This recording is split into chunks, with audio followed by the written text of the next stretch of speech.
Welcome to a special presentation of Chris 6 News. This is Thomas J. Henry's Game Night South Texas, presented by Thomas J. Henry. Hi, good evening, everybody. Welcome to Pirate Stadium, Game Night South Texas, live and direct for a big non-district clash between the undefeated Tuloso-Midway Warriors and the 1-1 London Pirates. Good evening, everybody. I'm Alan Harwell with Larissa Liska.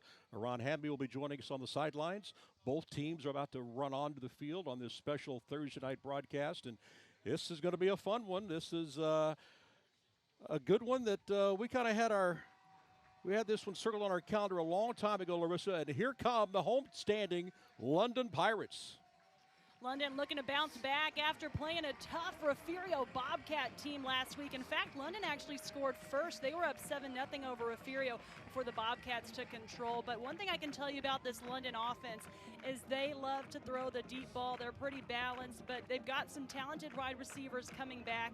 And on the Tuloso-Midway side, that's what head coach James Villarreal told me earlier in the week. He's got some guys that have talent, but they're just young. He's got some juniors and sophomores taking in the spots with some injuries.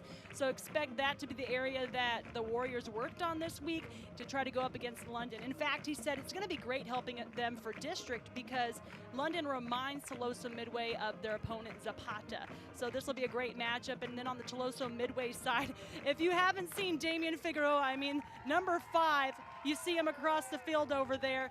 He rushed for over 300 yards and 5 touchdowns last week against Ray.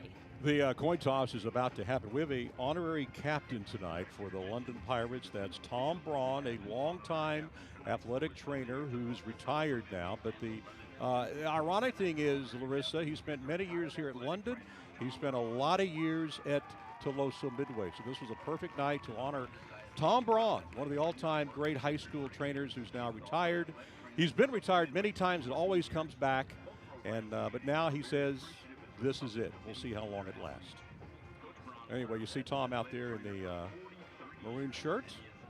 As well as our officials. And I know last week we had a game that ended up getting canceled. And we could use officials every day. So if you'd like to be the one making the calls, running down the sideline, make sure you help out Tasso's South Texas chapter.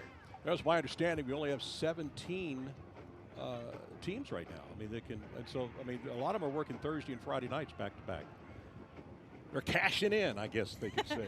And the great news is, too, when you look at Veterans Memorial High School in Flower Bluff, they started this year high school programs for officials. So that's what Rob Newton, a member of the South Texas chapter, said. He said it's been great seeing those kids get involved, and they want to do anything they can to help. Get those kids started on scrimmages, started in junior high games, get those guys on the sideline ready to go.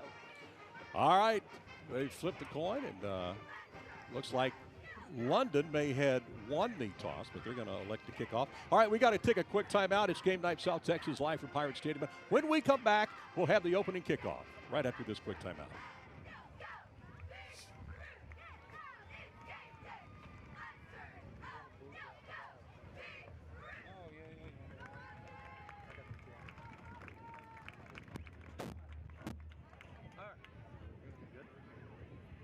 Airdrop it and send it from my phone. Good.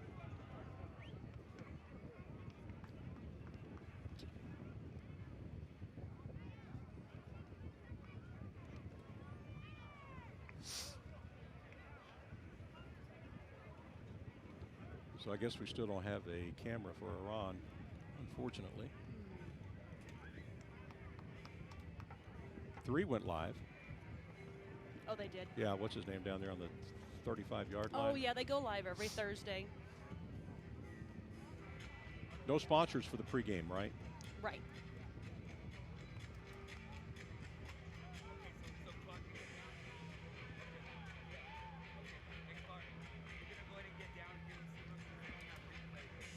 All right, welcome back. Game Night South Texas. We're live from Pirate Stadium on the campus of London High School. The Pirates tonight playing host to the Tuloso-Midway Warriors. This is a non-district clash. London at 3A taking on 4A Tuloso-Midway. They are 2-0, as we mentioned earlier. And London coming off that tough beating to Refugio last week, but that's kind of tradition. Refugio tends to do that to a lot of people. It doesn't really matter what class they are in. So London is going to kick off. They won the flip. They elected to kickoff, so they'll get the second half kickoff. And they've got the dark uniforms on tonight. 86 degrees here tonight, very humid. Feels more like 91.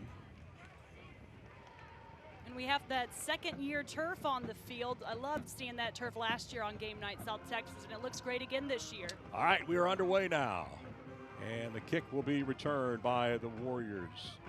To the 5, the 10, looking for some running room. He's got some 20-25 down to the 31-yard line. Jonas Darby, the junior from Tuloso-Midway, great start there. He has got a lot of speed on that Tuloso-Midway team, and he can run the ball as well, so don't be surprised if Tuloso-Midway hands it off to him. But again, their big guy, number 5, Damian Figueroa, expect him to make an early impact on this opening drive. He's averaging 270 yards a game already, and that's got to be some of the top of the charts in the state. And as you mentioned, Larissa, just a junior, and they're led by their senior quarterback, Grayson Bazell. And he wears, of course, number 10. You see him right there in the backfield in the shotgun. So 1st and 10 now. And he'll roll out, looking, and he's in trouble. Big number 74, couldn't quite get him, so Brazil's going to take off and maybe get a yard. So he had some good pressure there by number 74. And that is Nathan Bain, the senior. Well, I can tell you what, if you remember the first-year head coach for Tuloso-Midway, that's James Villarreal. And if you remember 2 years ago, he was the defensive line coach at Veterans Memorial, who had one of the top D-lines in the Coastal Bend. So expect that D-line on the Warriors team to be stout. And as they told me this week, swarm to the ball. All right. Officially, there was no gain on the play, but there is a flag on the play, and that is going to give the Warriors an automatic first down. We had a face mask call. You know what, I'm a little tired today. I was talking about the team defensive line, but the London defensive line is just as strong. I talked to a few guys this week, and they are ready to attack after playing Refugio.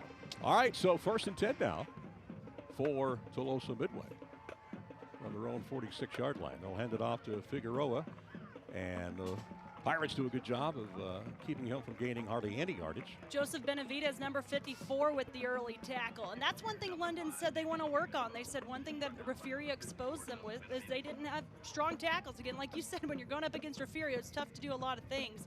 But that is their goal before they get into district. I believe they have Edna on their roster in district in their lineup. So it's going to be a very tough challenge, and that's why they planned a very tough schedule. All right, they're going to give him a yard on the pickup. It's now 2nd and 9. Warriors put up 55 points last week against the Ray defense. Bazell's going to throw it across the middle. Got a man wide open. Good catch down to all the way to the 25-yard line. There's a young man who we may be hearing a lot of from tonight. That's Jordan Gonzalez, the junior, and he was wide open. And Bazell hit him in stride. So all the way down to the 25-yard line now is Tuloso moving it here on their first possession.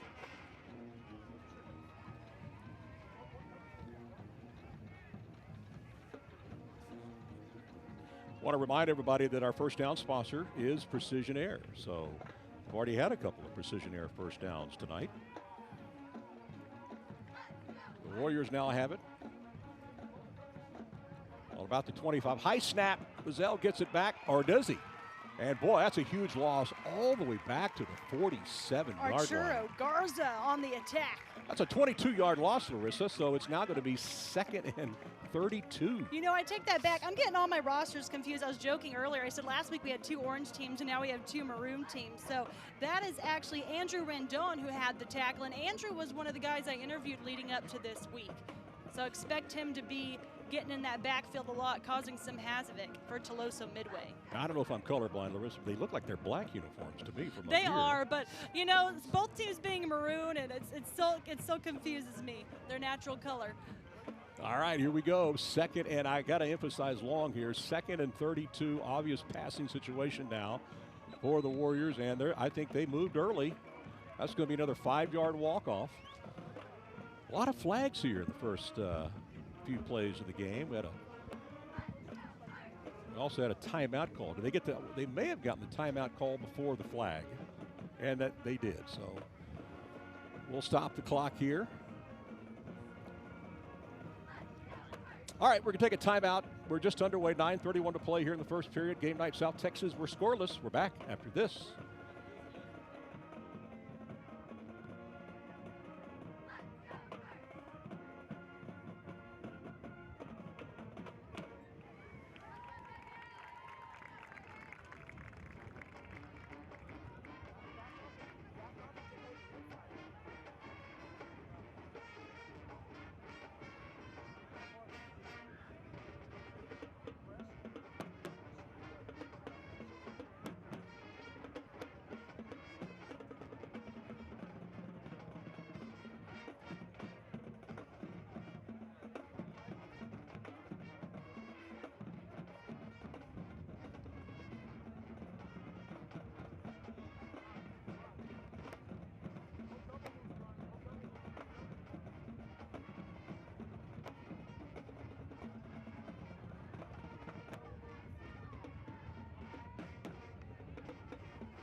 Welcome back to Game Night South Texas. We're live at London High School, Pirate Stadium. It's scoreless, 9:31 to play here in the first quarter.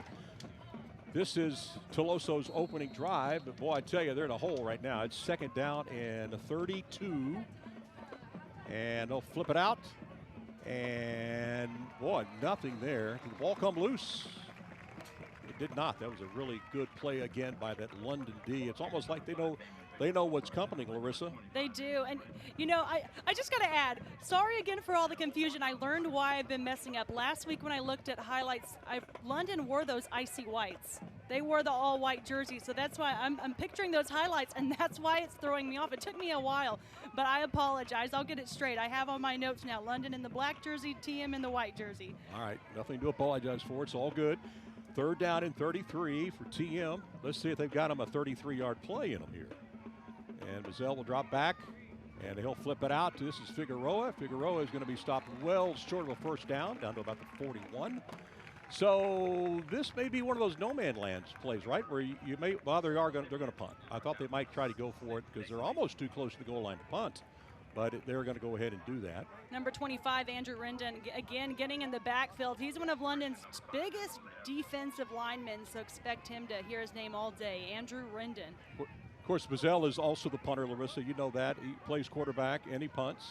So you got to keep in mind, you might fake it. You never know. Yeah, that certainly is in the back of the mind. And this may not be a bad spot because, again, you're kind of in that no man's territory here.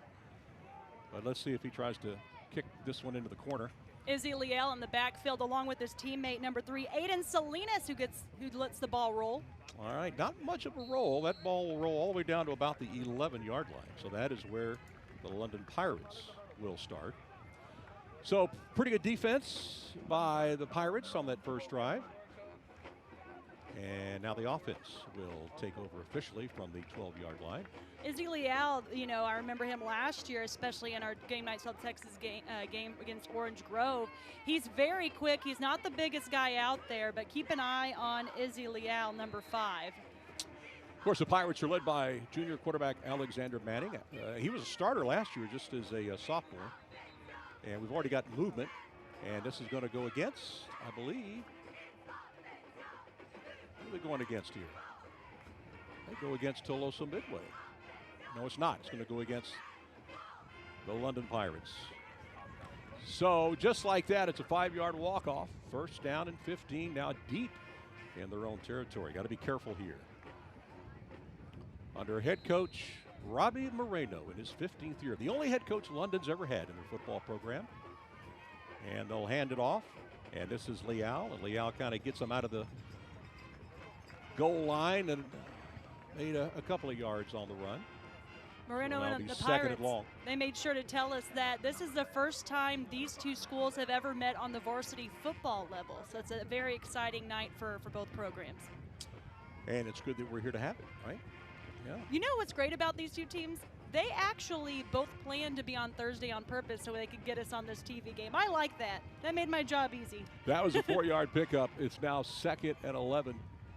And once again, this is Leal who makes the catch. He'll bring it up to about the 20-yard line. Going to be very close to a precision air first down, but just a little short. It looks like, Larissa, they're going to need about 3 yards if they want to get that first down. So it's going to be 3rd and 3. Expecting Leal to probably keep it again, and once they need a lot more yardage, Aiden Salinas is the guy that's your deep ball man. He's number 3 on our near side. But there's Leal, number 5 in the backfield. Well, let's see what Coach Moreno is going to draw up. And a little bit of pressure, and he just threw that ball away, and they're going to be forced to punt from deep in their own end zone. So they just really couldn't get anything going after that early penalty on first down that pushed them back towards the goal line. That'll stop the clock with 6:35 to play. There is laundry on the field, though, near the 27-yard line. A little sloppy here in the early going. They're going to wave it off. There's no flag on the play, so it'll now be, again, it'll remain 4th down and long, and they will now punt the ball away. And Peyton Lawhall, number 14. He does it all, Larissa. He's the punter. He's the kicker. So look for number 14 out there to be doing all the kicking duties for the Pirates. Tuloso-Midway will be getting very good field position for their second drive. their man lined up near the 50-yard line.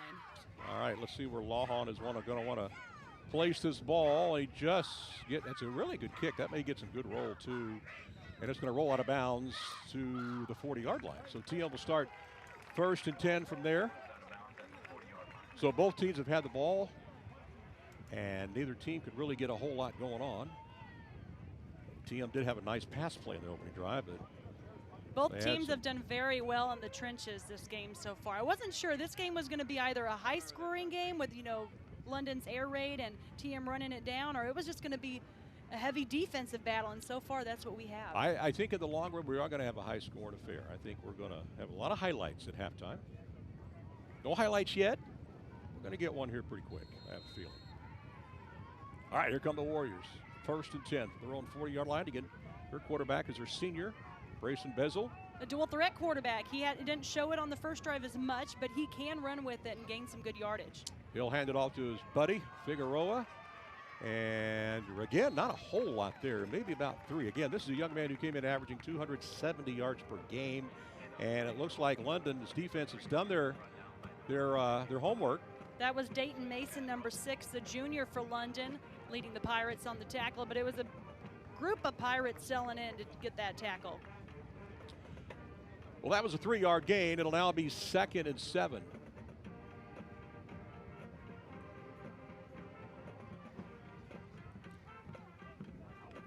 They've had some success early on throwing the football. Let's see if they're going to air it out again here. But so far, they've had no running game. And another flag on the play. Let's see who this one's going to be called against. Illegal procedure. And it's going to be against, again, another penalty against the Warriors. That's 5 yards mark off. It'll be now 2nd and 12. Penalties have really hurt both sides tonight. And this is week 3, right, Larissa? Week three. So they're starting to build those connections. You don't want to see this in week 3, do you? Right, you want to have the chemistry at that point. You want to just be making the plays and moving down the field. All right, here we go. And Brayson's going to take off on his own. Quarterback keeper. And he's got some good yardage, and they're going to bring him down at about the 45-yard line. That was a nice pickup. He's about 5 yards shy of the first down. Peyton Lawhon from London on the tackle there. So many players go both ways for London. We talked about Lawhon being the kicker and the punter. Don't want to hurt those legs now when you're out there playing defense. Oh, no. But Bezel, like we said, he's a dual-threat quarterback. Last week against Ray, he ran the ball a lot more than throwing the ball, but that's just what this Tuloso-Midway style offense is right now. They're wanting to be more balanced, but right now they're very run-heavy. All right, here we go, 3rd and 4. And it's around the right side, and they're going to have enough for a first down. That was a nice run there by number 3, Jonas Darby. A precision air first down, and like I said, Darby's got a lot of speed. He's listed as receiver, but he's a guy that'll come back in the outfield and get the first down. I'm going to circle his name on my roster here because he's already getting a lot of action here early on. Clock to stop with 4:47 to play. And as Larissa mentioned, that was a precision air first down. So they are now moved inside London territory on the 47-yard line. And Bezel in the shotgun, calling out the signals. And he will hand it off at another flag. Let's see who this one's going to get called against.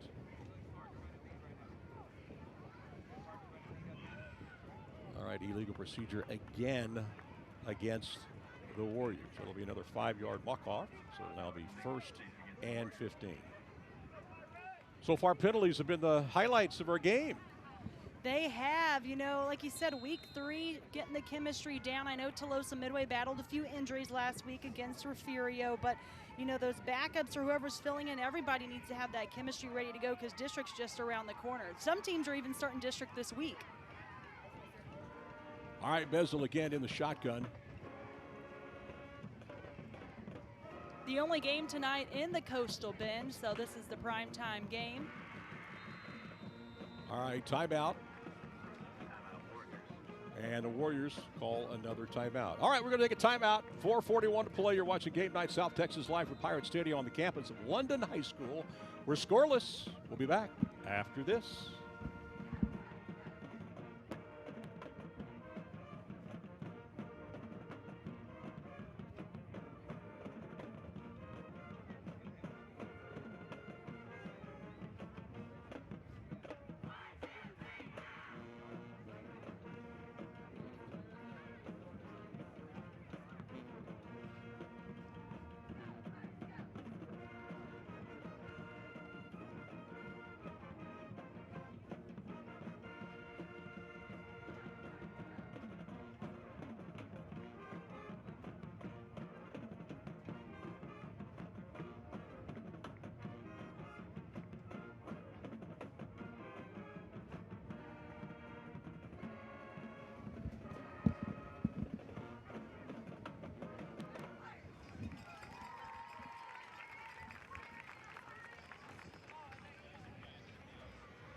All right, welcome back, Pirate Stadium. There's that Warrior band across the way. We are scoreless. It's 1st and 15 now for TM. We're at the 48-yard line. And the Warriors trying to overcome some costly penalties here early on. Bizzell will throw it out. It's a catch. And that's Eric Flores, but there is nowhere to go. Some good tackling there by the London Pirates. And that was number 2 with the big play right there, A.J. Gutierrez, the junior. And I believe it's going to be no gain on that play, so it'll be 2nd and 15 now. This is the time I'd like to see Bizzell's arm. We haven't seen it a lot in this game. I didn't see it as much against Ray as well, so I know that's something they're going to want to work on with these receivers. Well, you know, he had that one really good pass to Jordan Gonzalez across the middle earlier, and here's Figueroa this time off to the races all the way down to about the 33-yard line. That's up another precision air first down for the Tuloso-Midway Warriors. I guess when you have a guy like that, a junior, in fact, you don't need to throw the ball very much. Absolutely. Warriors want to hurry up and hike this ball. 1st and 10 now, the 33. And Bizzell will fake the handoff. He'll drop back, go into the end zone, and oh, great play by number 2. A.J. Gutierrez for the London Pirates, a junior. Huge play, because if he wasn't there, that was an easy touchdown for the London Pirates. So that's a big play. Listen, that's the 2nd time we've called his name the last 3 plays. And so he's making a name for himself here. Pass may have been a little underthrown also, so we have a flag on the play. And this may go against the Warriors. It is against the Warriors. And they're talking with Coach Moreno, asking him if he wants to accept it, or I don't think he's going to accept it. So if they're going to wave this one off. Yep, waving this one off. So it'll now be 2nd down and 15. No, it's going to be 20. Or is it, what was the mark off on there? What was that penalty? Hands to the face? Okay. Well, you know, you got an interesting game when you're 3:41 into this ball left in the. And we've not had a replay yet. And it looks like 1st and 25 for the Tuloso-Midway Warriors. Yeah, that's costly. All right, Figueroa on the handoff, and a couple of big boys bring it down after a gain of maybe about 1 yard. I apologize on the last name now, but Chad Rosipal. Rosipal. Been a bunch of them around here. Many have played for TM. We've had a couple at Cal Allen. And, yeah, there's probably been more Rosipals playing over here than any other family in the last 10, 15 years. We know the game plan. We know Damian likes to get the ball, but 2nd and probably 24, they got to try to get another pass in there. Yeah, Figueroa's had that one good run, but other than that, London's done a pretty good job of bottling him up so far. Clock running, 3 minutes left. You see it on your screen. Still looking for our first score. Now Figueroa has the ball. This time he finds a little bit of running room, picks up about 5. So it's going to be 3rd and long. Still very far from that 1st down marker. Well, you've been wanting to throw the ball. I think this might be a good time for him to air it out. We'll see if he does. It's going to be 3rd and 19. Let's see what kind of 19-yard play they got in their playbook. Bizzell's a senior on this roster, so he does have the playing experience. He was the starting quarterback for the Tuloso-Midway Warriors last year as well. I got 2 receivers to the right, got 2 on the left. Got Figueroa on the backfield. Bizzell drops back, looks, throws, caught. That's Darby. There's nowhere to go, though. Good defense by London. So that's going to force 4th and probably about 16 now. Do you punt it or do you go for it? What do you do? I imagine they'll punt this one away again, just like last time, as the clock is running. 1:52 to play. Neither team has really found a rhythm yet. Aiden Salinas and Izzy Leal. Do not kick it to Salinas. He'll take it the distance. He will. High kick. This is a good kick. They're going to let this one bounce. Ooh, Good bounce for him. Got a good bounce for London, that's for sure. And that's about where they started their last drive from, around the 18-yard line. That's where the Pirates will start it. And they really couldn't get much going in their first offensive drive. So let's see if they've made some adjustments here for this second drive. So it's fair to say Tuloso-Midway, while London's been doing a great job up front and some good secondary plays, the biggest killer for Tuloso-Midway on offense has been penalties. Now London, let's see what they can do on their second drive. Well, again, you've got Alexander Manning, who was the starter last year as a sophomore, and again, he's a junior this year, so got a lot of experience for a junior quarterback. Leal is in the backfield. He's got plenty of good receivers to throw the ball to as well. So let's see what the Pirates do here. And a little bit of a bobble. He'll hand it off, and some tough running there. And this is number 25 who actually carried the ball this time. That's what Andrew Rendon, or actually it's Andrew Rendon, is what Rendon, yes. All-state linebacker, who also will carry the ball at times. So 2nd and 8. He can play defensive end, defensive tackle. You put him anywhere on the field and he will rumble and all right, they're going to go deep, way downfield. Got a man wide open. Great. Oh, my gosh. He almost brought that in. Jeremiah Leos almost holds it in. I like it. I like the play call. Almost pulled it off. Alex Manning couldn't have put it in a better spot for his guy. That was just a really tough diving catch to make. A good pass. Just had to dive for it and couldn't quite get it to come down. So that'll stop the clock. 56 seconds to play. 3rd down and 8. Well, that'll keep your secondary on their toes a little bit, don't you think? No doubt, no doubt. And again, this secondary for Tuloso-Midway is young, full of juniors and sophomores, and looking to make a name for themselves for this Swarm Warriors defense. All right, let's see if they're going to go to the air again. Manning rolls left, looks, throws, incomplete. He was looking for Salinas, but Tuloso-Midway's Maddox De Leon there on the coverage. All right, it'll be 4th down. And again, London's going to have to pump the football away. I like what they were doing that drive, though. They do well throwing the ball, almost connected on a huge play on that second pass. So good job by the London Pirates, good job by Manning. You know, you keep throwing them, one's going to connect.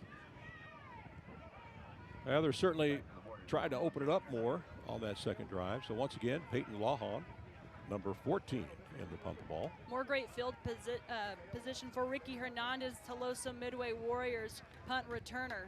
Yeah, the whole game has been pretty much played in London's territory. This is a high kick. It's a good kick. Returnable. And got a little bit of a seam. Maybe you picked up about 4 yards on the play, but that's about it. So for the 3rd time here in the first period, Tuloso-Midway is going to have the football in London territory. All right, he come out, throw the ball deep in the end zone. First play, kind of shake some things up. What do you think? I like it. London won't expect it, that's for sure, because we've just seen them run and run.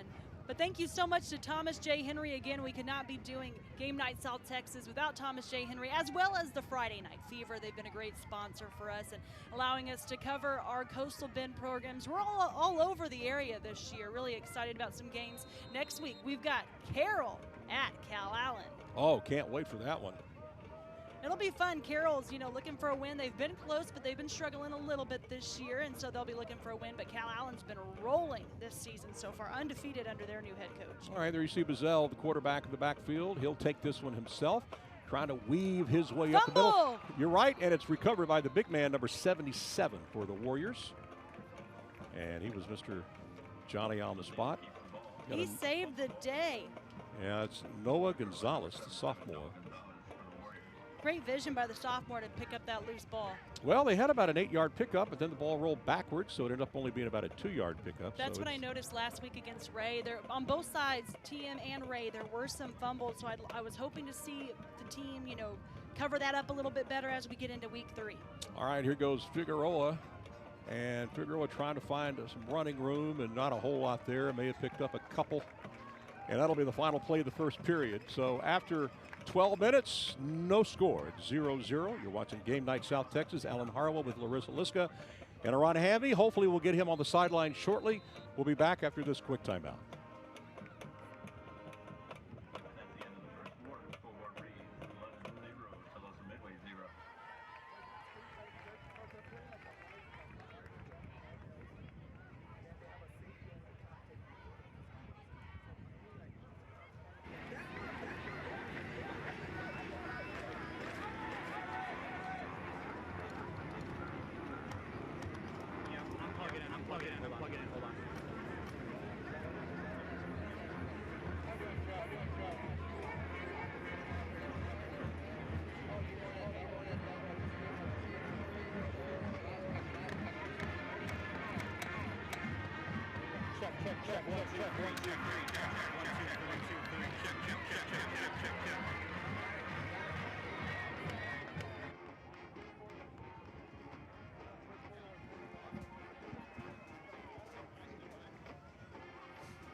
All right, welcome back. Game night, South Texas. We're live from Pirate Stadium at London High School.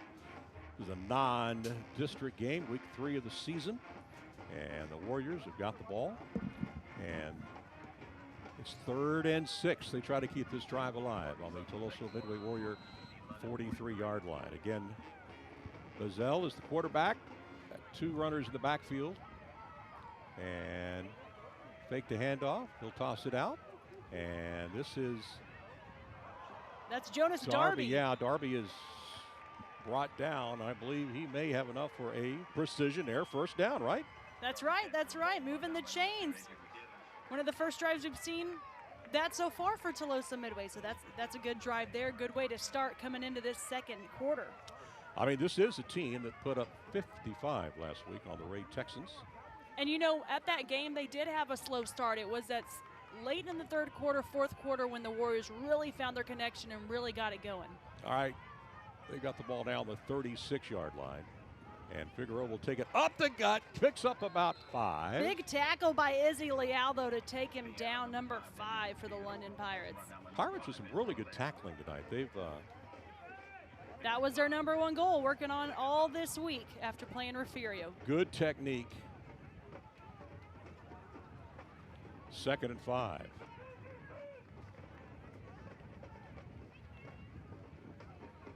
Bringing in number 1 for Tuloso-Midway, that's Ricky Hernandez. He's been that punt returner for them, so sure he has some speed, and keep an eye on him. Big crowd here tonight. Stands are completely full. A lot of fans are up against the fence. Figueroa he does have it. First down. That's another precision air first down for the Tuloso-Midway Warriors. They have been moving the chains this second quarter. And there they are right there on your screen. Appreciate their sponsorship this year. 1st and 10 now. And once again, Figueroa trying to get into a rhythm, and he does around the left side. He's going to get brought down to about the 20. And that may be about a 6-yard pickup. Yeah, so we look around. I don't know if we can get a shot of it. We got a lot of fans on the other side of the stands that are leaning up against the fence. A lot of chairs lined up.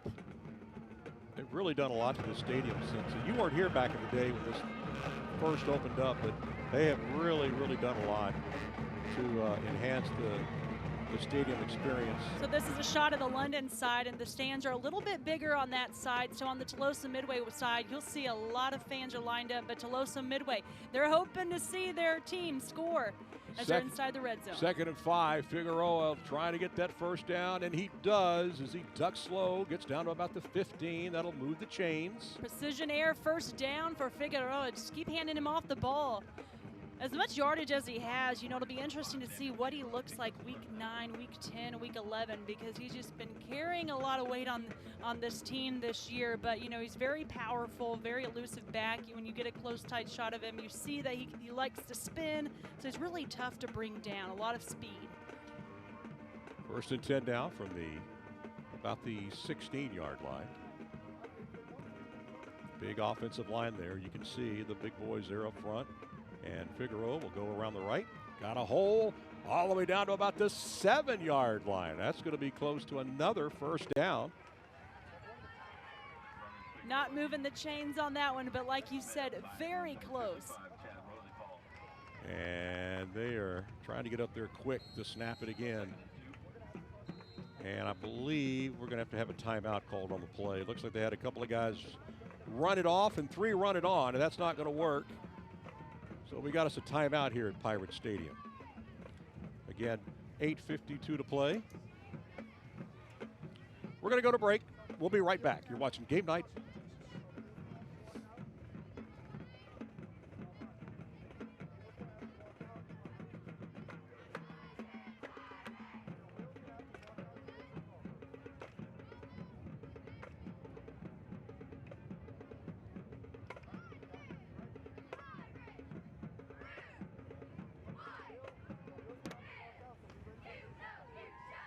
Was it?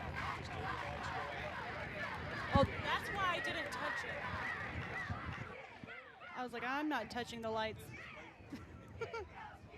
That's why I was saying, I don't know if that's the stadium one. I don't, may not be the one.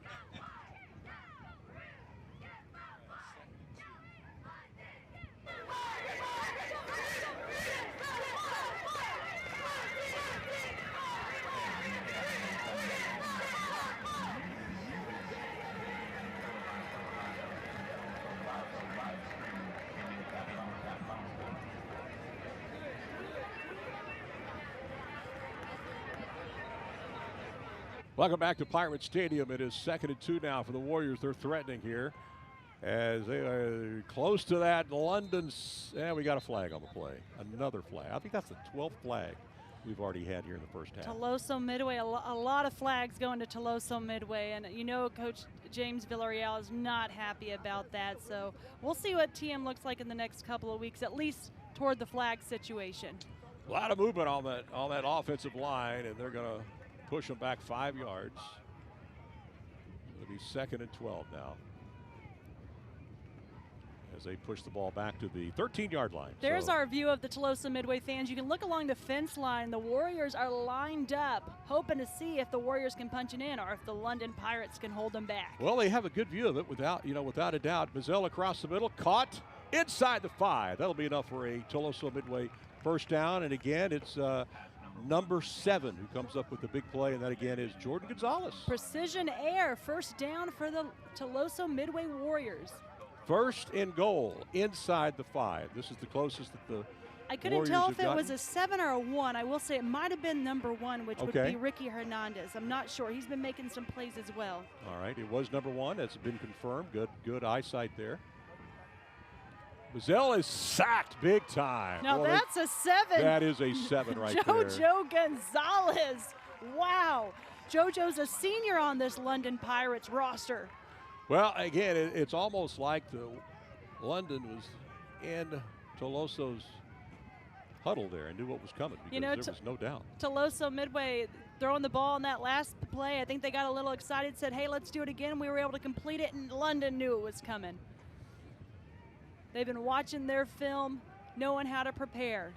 Again, this is a non-district matchup, but a very exciting one between the London Pirates and Tuloso-Midway Warriors. 2nd and goal. Now they move the ball back to the 13-yard line after the big sack. And let's see what Mazzell can do on this play. Takes the snap, roll right, looking for Figueroa. He's got him, but not a whole lot of room there. He's pushed out of bounds. And it's now going to be 3rd and goal from about the 11, looks like? Ball around the 11, yes. So they've got a chunk to go, but all they need is a first down, or is first down, is it, would they need to go to the end zone on this one? Yeah, they got to get inside. They got to get in the end zone to get a touchdown or a first down, of course. So a tough 3rd down. Will they run it with Damian Figueroa or Jonas Darby, or will they go for a pass? And again, that guy has been Ricky Hernandez, number 1 on the near side. All right, let's see if that London secondary is ready for the challenge here. And they're actually going to run the ball. That's Darby. And a little bit of a surprise they kept with the football. So they're going to have to settle for a field goal here, a field goal attempt here for the Warriors. They haven't called off the offense just yet. There we go. Now they're switching out some players. Now, when I talked to Coach Villarreal this morning, I asked him, well, who's your kicker? Well, we got a few. We got a few different guys. So let's see who runs out here.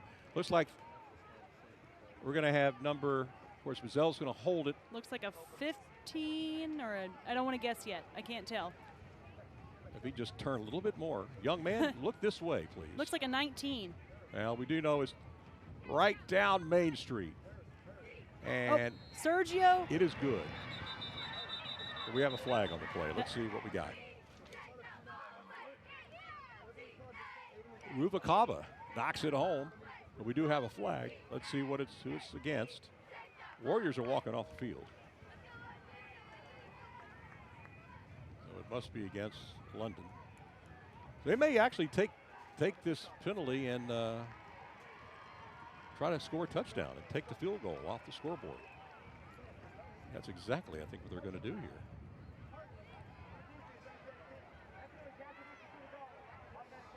Automatic first down. That's a huge precision air first down. Well, that's a huge penalty against London. If I'm Coach Robbie Moreno, I got to be irate about this thing. So here they are inside the 4-yard line. And you know who's probably getting that ball? Damian Figueroa. Or the quarterback keeper. He's salivating right now. Yeah, we got a fumble on the play, picked up by the Pirates. An Ewald's Gabota turnover. And it's number 7 who got it. And again, that's Jojo Gonzalez for the London Pirates. You know, it was a bad penalty there, but what a way to bounce back when Tuloso-Midway, a power running group inside the 5. But that's one thing that hurt them last week. I saw the turnovers. I even saw a double turnover last week. Well, I got yes, that happens. But here you got to be sick to your stomach right now if you're Tuloso-Midway. They took points off the board and thought they were in a great position there, 1st and goal inside the 5. And they were inside the 5, and that's exactly what I saw last week in the second quarter against Ray. There was a fumble right near the goal line. So Tuloso-Midway 2 weeks in a row, that's definitely going to be something they work on before their next game. Well, let's see if that defense fires up that London offense. They've got new and there life goes here. Salinas trying to get around the edge. And not really a whole lot there. So Aiden Salinas did something no other South Texan has ever done in the history that I know of, and I've been doing this for 40 years.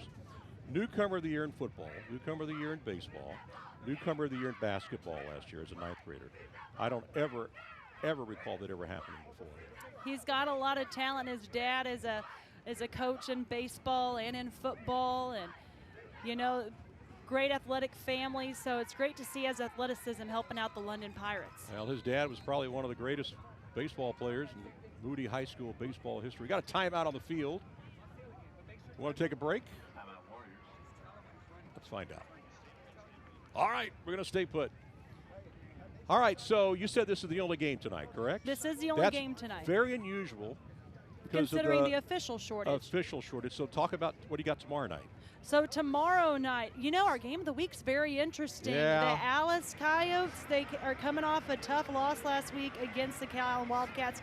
They've got a road trip to the Sinton Pirates. It'll be interesting to see what the Alice roster looks like for this game. If you've read the news, there's been an issue over the weekend, so not sure what their roster will look like. But if you want more information, you can check out christv.com. They might be without some players. We'll find out more tomorrow. Iran will interview head coach Jared Castellano in our 6 p.m. newscast. But that is our game of the week. Sinton Pirates look great. They have not lost a game. They have been steamrolling. They looked good last year, made it all the way, I believe, to the 4th round of playoffs before they lost to Wimberley. So they're back on track with Jacoby James at wide receiver. But one of the guys that's really been carrying the load is Derek Garcia at running back. So I'm really excited to see how that game of the week goes. I will be in town. We've got H.M. King against Ray. H.M. King has been doing a good job as well. I know Ray is looking to bounce back. So excited about those games. And Flower Bluff starts district. All right, the Pirates are going to go to the air across the middle. It's a nice catch, Some but we got a laundry flag. was flying. Yeah, I saw a lineman move there for London, but I don't know if they caught that or not. But there was a flag thrown in the secondary. I think that was our official, Gary. He had the long arm on that throw for the flag. Looking good, looking good. But yes, Flower Bluff and Veterans Memorial, their district in the Valley, they have one of the largest districts in South Texas, or for sure the Coastal Bend. They're already starting district play this week. They only had 2 non-district games, so it'll be exciting. The Flower Bluff Hornets are at home this Friday. Veterans Memorial is on the road. All right, flag against Tuloso-Midway, and the Warriors hit hard on defense with a flag there, but London back to pass, throw, catch. And maybe, oh, we got another turnover maybe. We have a fumble?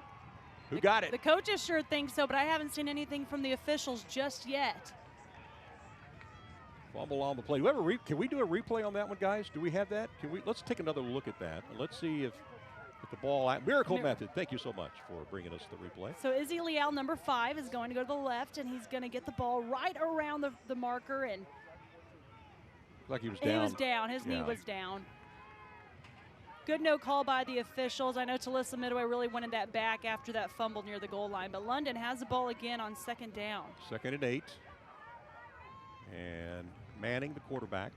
Leal in motion. More movement. This one may go against London. They may have initiated the movement here, and they did not. Well, yes, they did. Not much laundry has gone against the London Pirates tonight, but that's one of the few they have not going their way. All right, that'll back them up 5. And that'll stop the clock with 5:20 to go. This game is still 0-0. It'll be interesting to see who has the lead going into halftime. And right now we have no candidates for player of the game. That sounds horrible, I know. I know it does. Someone is going to emerge, I promise you. All right, Manning avoids the rush. He'll take off. He heard you. He heard it. Here's our player of the game. He's taking off. Manning all the way down the sideline. Could go all the way. He'll be run out of bounds at about the 23-yard line. All right, Manning takes the early lead now. 28 to the 23-yard line. 28 on the other side. Big play for Manning on his feet. Just when they needed that. Boy, they needed that big time. So they're going to officially mark the ball now at the 25. And showed some speed on that play there, didn't he? He did. You know, thanks to his offensive lineman, they opened up a big gap, and he took advantage of it, saw the hole, and went. All right, Manning this time will hand it off around the Leal. right side. It is Leal. Leal's got a little bit of running room. And you were just asking, Larissa, who might get that first touchdown or first score. They heard you on player of the game, and they heard me on who's going to score first. There you go. I know it. There you go. And that's going to be a 4-yard pickup. So this will be now 2nd and 6. That was a big precision air first down by Manning. That was huge. Big play to really make a game changer going into halftime for the London Pirates, who haven't seen a whole lot of life on offense just yet. Manning, we haven't seen him run the ball. I think that might have been one of his first carries of the game, and it's great to see that explosiveness from the senior quarterback. And Manning this time will hand it off. And not a whole lot there. Another There is flag. laundry. And correction, junior quarterback. So Manning's going to be back next year for this London Pirates squad. Yeah, he had a lot of experience last year as being the starter, so he's a man of knowledge, let's say, on that football field. Well, doggone it. Let's see who this one's going to be Face against. mask against the defense. Wow, that's huge. That's unsportsmanlike. I'll mark that half the distance. Rob Newton, our official there, thank you so much for helping us out. The entire staff helping us out with this Thursday night TV game. 1st and goal now for the London Pirates. 3:59 and counting left in this first half. And Manning will hand it off. All the way down to about the 1-yard line is Israel Leal. All right. So it's going to be 2nd and goal.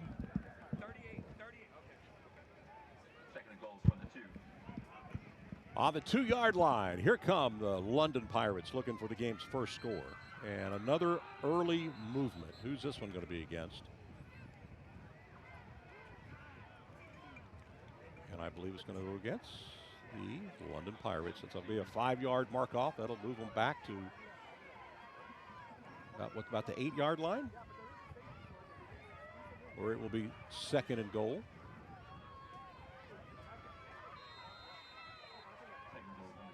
And we do have a Ron Habby down on the sideline. We've been having a little bit of technical difficulty that we're still trying to figure out. Hopefully we'll get him here at halftime. Ball on the 7-yard line for the London Pirates. Can they punch it in? Well, if they can avoid some penalties here, I think they can, but let's find out. Leal in the backfield lined up next to Manning. And Manning is going to throw into the corner of the end zone, and it is incomplete. Number 3, Darby for Tuloso-Midway in on the stop. So that'll stop the clock. 2:56 to play. It'll now be 3rd down and goal from the 8. That right corner is tough for me to see in the It press is. box. I couldn't tell. You can't. I mean, The suspense was killing me for me and for all the viewers. you pushed me aside so you could see the play. I mean,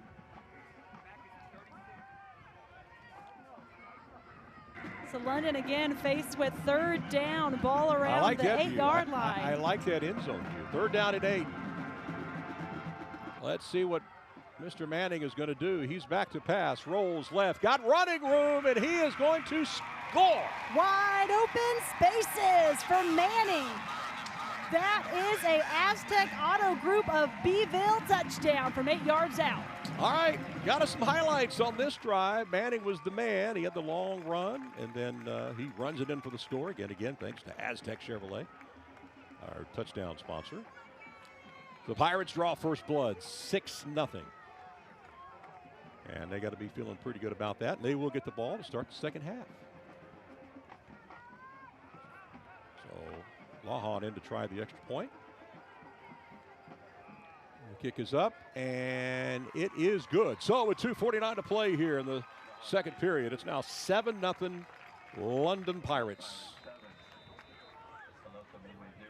All right, we're going to take a timeout. When we come back, we'll show you that touchdown replay. You're watching Game Night South Texas. We're coming back right after this.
Welcome back. Game Night South Texas live from Pirate Stadium at London High School. The Pirates have just taken the game's first lead at 7-0 as they drove it down the field on 2 really big plays. We'll show you those highlights after the kickoff at Lawhon. So Warriors have 2 minutes and 49 seconds to try to get something going here before halftime. On a warm Thursday night. Only game tonight. Very unusual for Thursday night, but this is the only game in town, only game in the area. And a big slate of ball games tomorrow night. Larissa will talk more about that later in the game, but we got big halftime show coming up. We'll talk about that in a moment. Here's Lawhon's kick, and it's going to be a short one. And they'll run that one out of bounds, 35-yard line. All right, let's take a look at those 2 big plays. Thank you to Miracle Method. So we were just talking about there hadn't really been any big plays in this game, and then this happens. Manning avoids the rush, takes off, and makes a couple of good moves here. He'll take it all the way down the left side. He's got the speed, and the defense didn't even know what to do. They almost just stood there, couldn't believe he kept the ball. Again, that was one of the first carries he's had in this game. And here's another carry for Manning. Yeah, this was about 5 plays later. He runs in almost untouched, dives into the end zone. So that's where we stand. That's how we got to be in 7-0 here with 2:48 to play here before halftime. So Larissa, big drive here for Tuloso. They're down 7-0. And you know they're hungry after getting all the way inside the 5-yard line on that last drive before coughing it up. So they've got a lot of time on the clock. I know they like to run the ball, but they have time to get down there. Well, again, this is a team that put up 55 big ones on the board last week, so they're certainly capable of doing something big. And that was Ricky Hernandez on the pass play, and Ricky doesn't get a whole lot. He's going to keep that clock running at 2:33. It's a 4-yard pickup. It'll be now 2nd and 6. A little chunky yards, but that adds up. It certainly does. Also takes away from the clock. And that's Darby. And Darby is going to pick up a... Just short, just short. Oh, I was ready for it. I'm looking at it. He's past Let's it. see. Okay, now they're going to push it. Okay, I was ready for it. I was ready for it. All right. Next one. I got the next one. All right, 3rd and 1 now. Need to get this, to keep the drive alive. Again, Darby's got it, and he's going to get it, and more.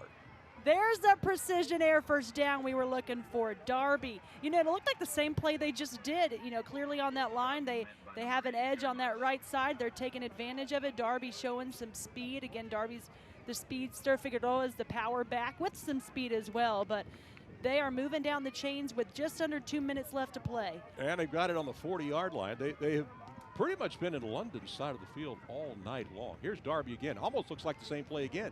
And Darby's going to pick up a good chunk, about 7. And did he get out of bounds, stop the clock? He did not. Clock is still running, 1:43 to play.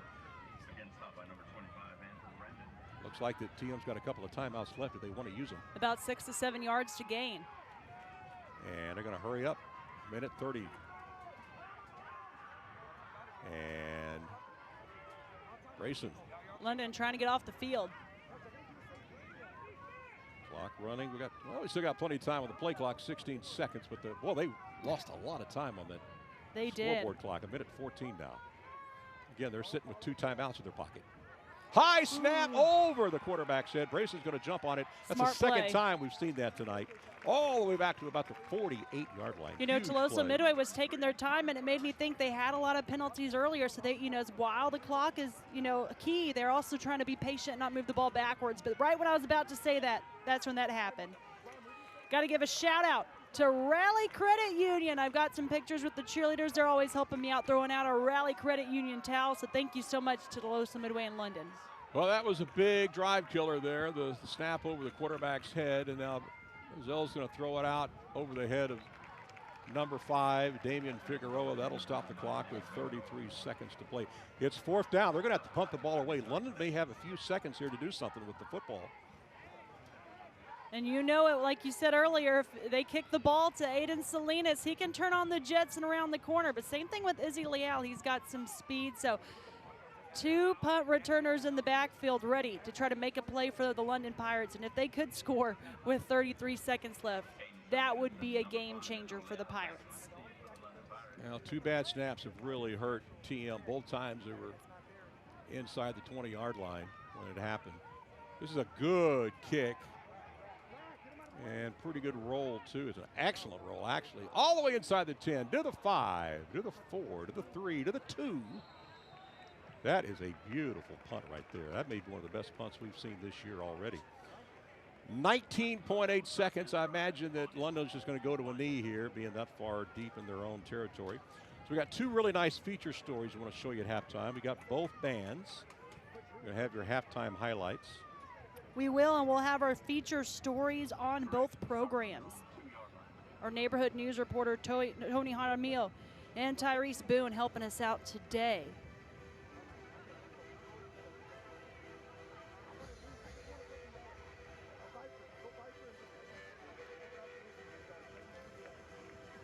Ball, I believe, on the 2-yard line. Wow. Of course, you got to watch it. If you want to take a knee here, you don't want to take it too far back. You don't want to have a safety on the play. Well, London's got to feel pretty good. They've got the momentum. They'll have the ball again to start the second half, up 7-0.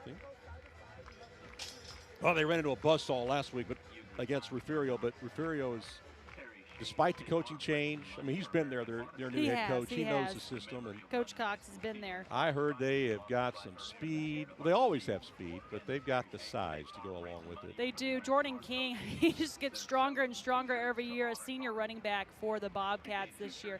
And I know he was tough to stop. And then you have Keelan the Gunslinger Brown, their quarterback. He now has 2 to 3 years of experience. Here's the huddle for London. They're cooking up. Well, he's telling them, if you go to a knee, you better not go back more than 2 yards. yards. You better kneel it right then and there. No safety here. There's a Tuloso-Midway sideline. James Villarreal is pretty much telling his guys, to watch out for a trick play. But again, like you said, just try to get him in the backfield as well. 2 points on the board would be better than no points on the board going into halftime. So they're looking for a safety. And you see the crowd there up against the fence on the Warrior side. Again, 19.8 seconds left before halftime. You really don't want to hand the ball off here either, because, boy, if you have a turnover here, that's the last thing that you want. But it looks like they're going to snap the ball into the end zone. You don't see this a whole lot. No, Manning's deep back there. But he gives it to Leal, and he breaks some tackles. Not quite Tony Dorsett from 99, but he did pick up about 2 or 3. Just enough to get you comfortable out of the end zone and ready for halftime. All right, that's it, folks. We're halftime at Pirate Stadium in London High School. It's the Pirates 7, the Warriors 0. You're watching Game Night South Texas. When we come back, we'll have your halftime show for you. Right after this, all compliments of Thomas J. Henry.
What's that noise, Cody?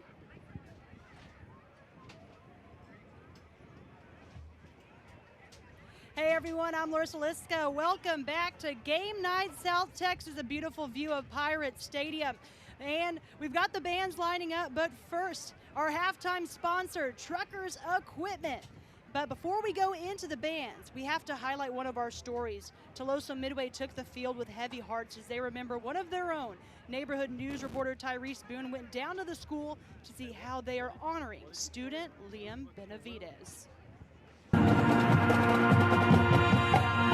One thing that Liam was to all of us was an inspiration. It's been a week since the community heard of the tragic passing of 14-year-old Liam Benavidez, a student at Tuloso-Midway. Neighbors got wind of the news last Monday after it was confirmed that he died in a car accident while he was heading to his home in Robstown. It's been a rough time for everyone all around. The school lost one of their students lost one of their friends, and the Tuloso-Midway band lost one of their members. Liam was a drummer and would play with the band at every event. He was a good family friend, and he was a friend to our community.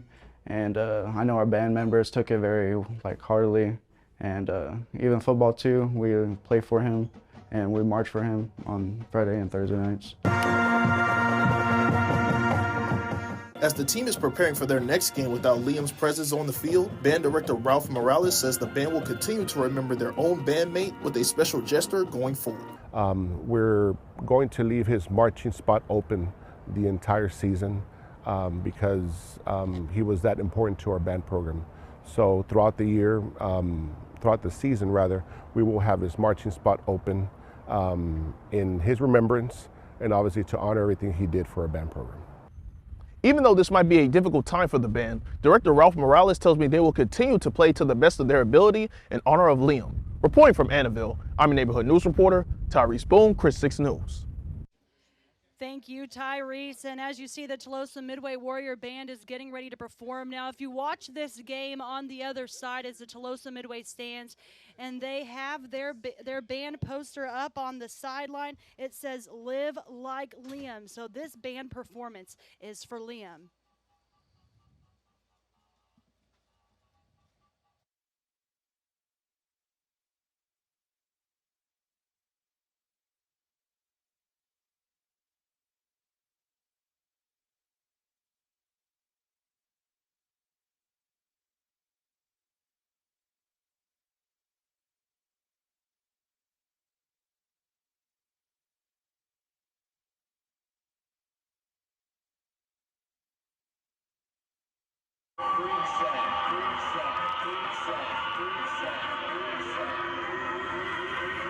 Tell me where the freaks at.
And now, taking the field straight from Warrior Nation, we proudly present the Tuloso-Midway High School Warrior Band. We would like to express our gratitude to the Tuloso-Midway High School faculty, administration, but most importantly, our band parents. Section of the week is the Color Guard section. Band members of the week are flute, Ava Salinas; clarinet, Michaela Hinojosa; saxophone, Matthew Martinez; trumpet, Diego Cantu; mellophone, Jackson McClanahan; trombone, Ramiro Lasso; baritone, Martin Rodriguez; tuba, David Huerta; percussion, Aaron Garcia; color guard, Sofia Rodriguez; and our JV band member, Joseph Melendez. Tonight, the Warrior Band will perform the first two movements of their 2024 UIL show entitled Zodiac. And now, under the field direction of drum majors, Ari Hernandez, Anthony Flores, and Olivia Garza, please welcome the Tuloso-Midway High School Warrior Marching Band.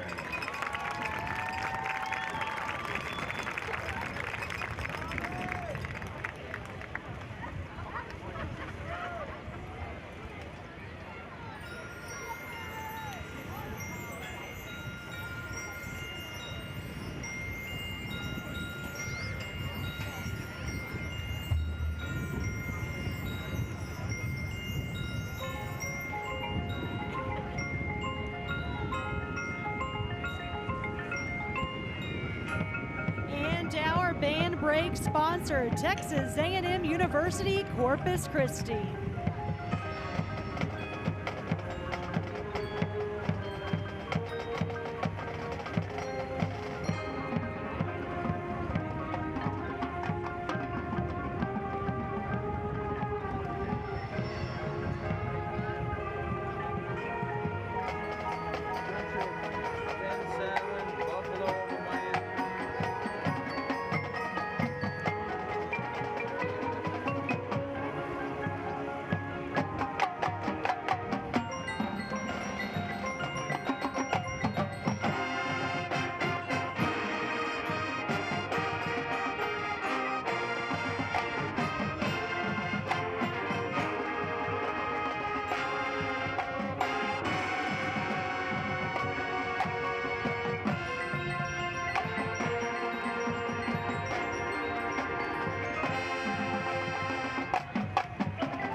the Tuloso-Midway band include Ralph Morales, Sabrina Vanderberg, Antonio de la Rosa, Laura Garcia Lara, Eduardo Chavez, Camilo Salinas, and student teachers Araceli Nino and Marcos Gill. We thank you for your attention and enjoy the rest of your evening.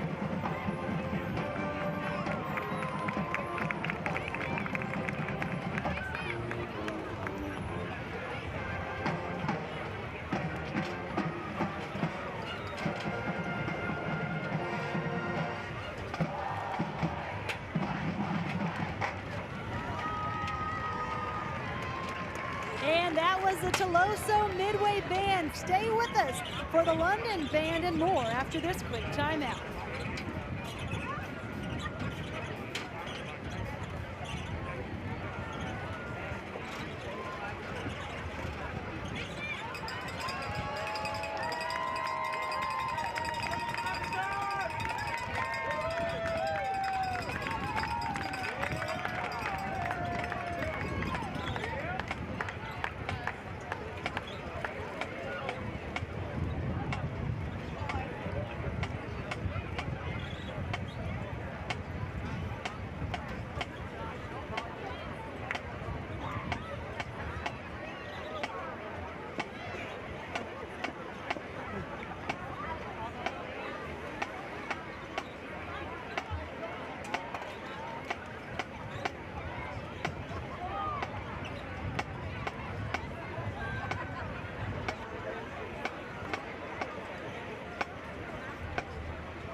And Warrior fans, join us tonight in welcoming the 2024-25 London Pirate Dance Team. The Pirates are under the direction of Lindsay Colston. Leading the dance team are Colonel Elena Mazzano, Lieutenant Colonel Chloe Flores, Major Ashlyn Buckaloo, Major Vicky Marfield,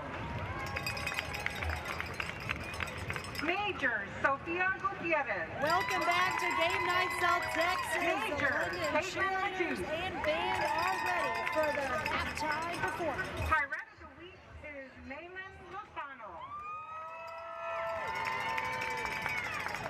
Tonight, the Pirates will be performing a jazz kick routine to shake it off.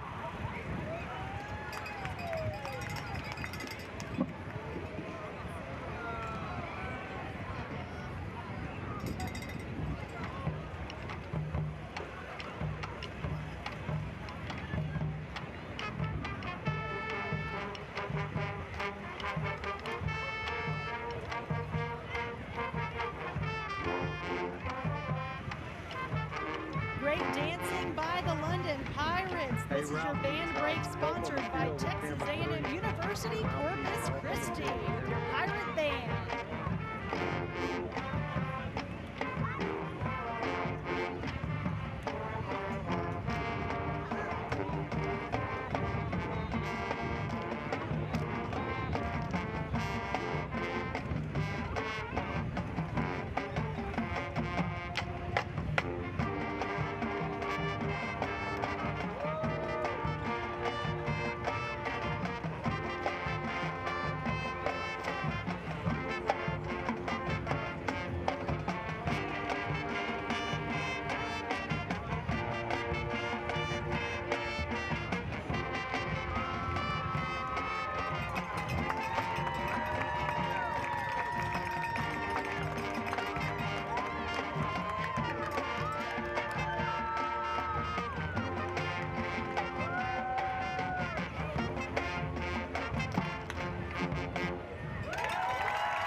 Good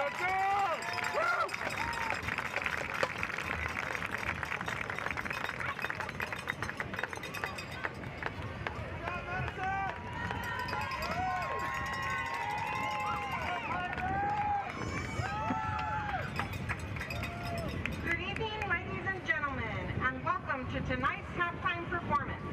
We are proud to present the London Mighty Pirate Marching Band under the direction of Virginia Hernandez and marching consultant Skylar Villa. Please give a warm welcome to our drum majors, Ashley Botros and Araceli Ramirez, as they lead the band in this thrilling performance.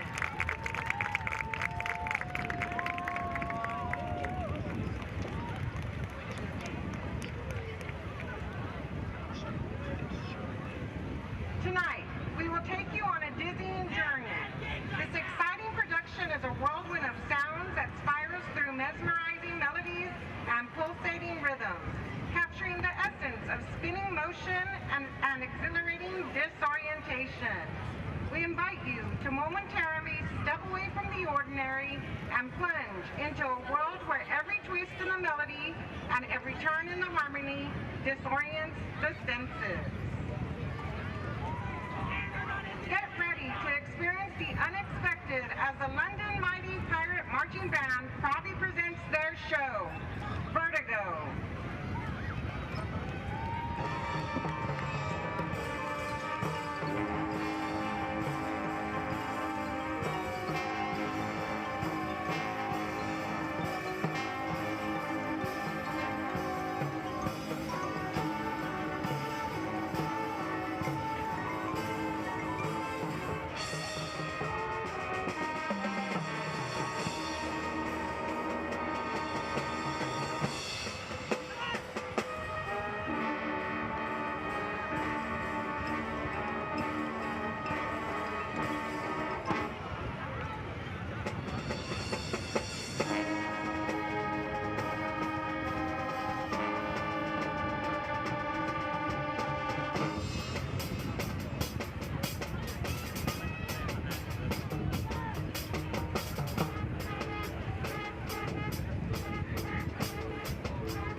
performance by both bands. London just finishing up. And speaking of London, the 12th man in football usually means the fans, but at London ISD, it's taken a whole different meaning.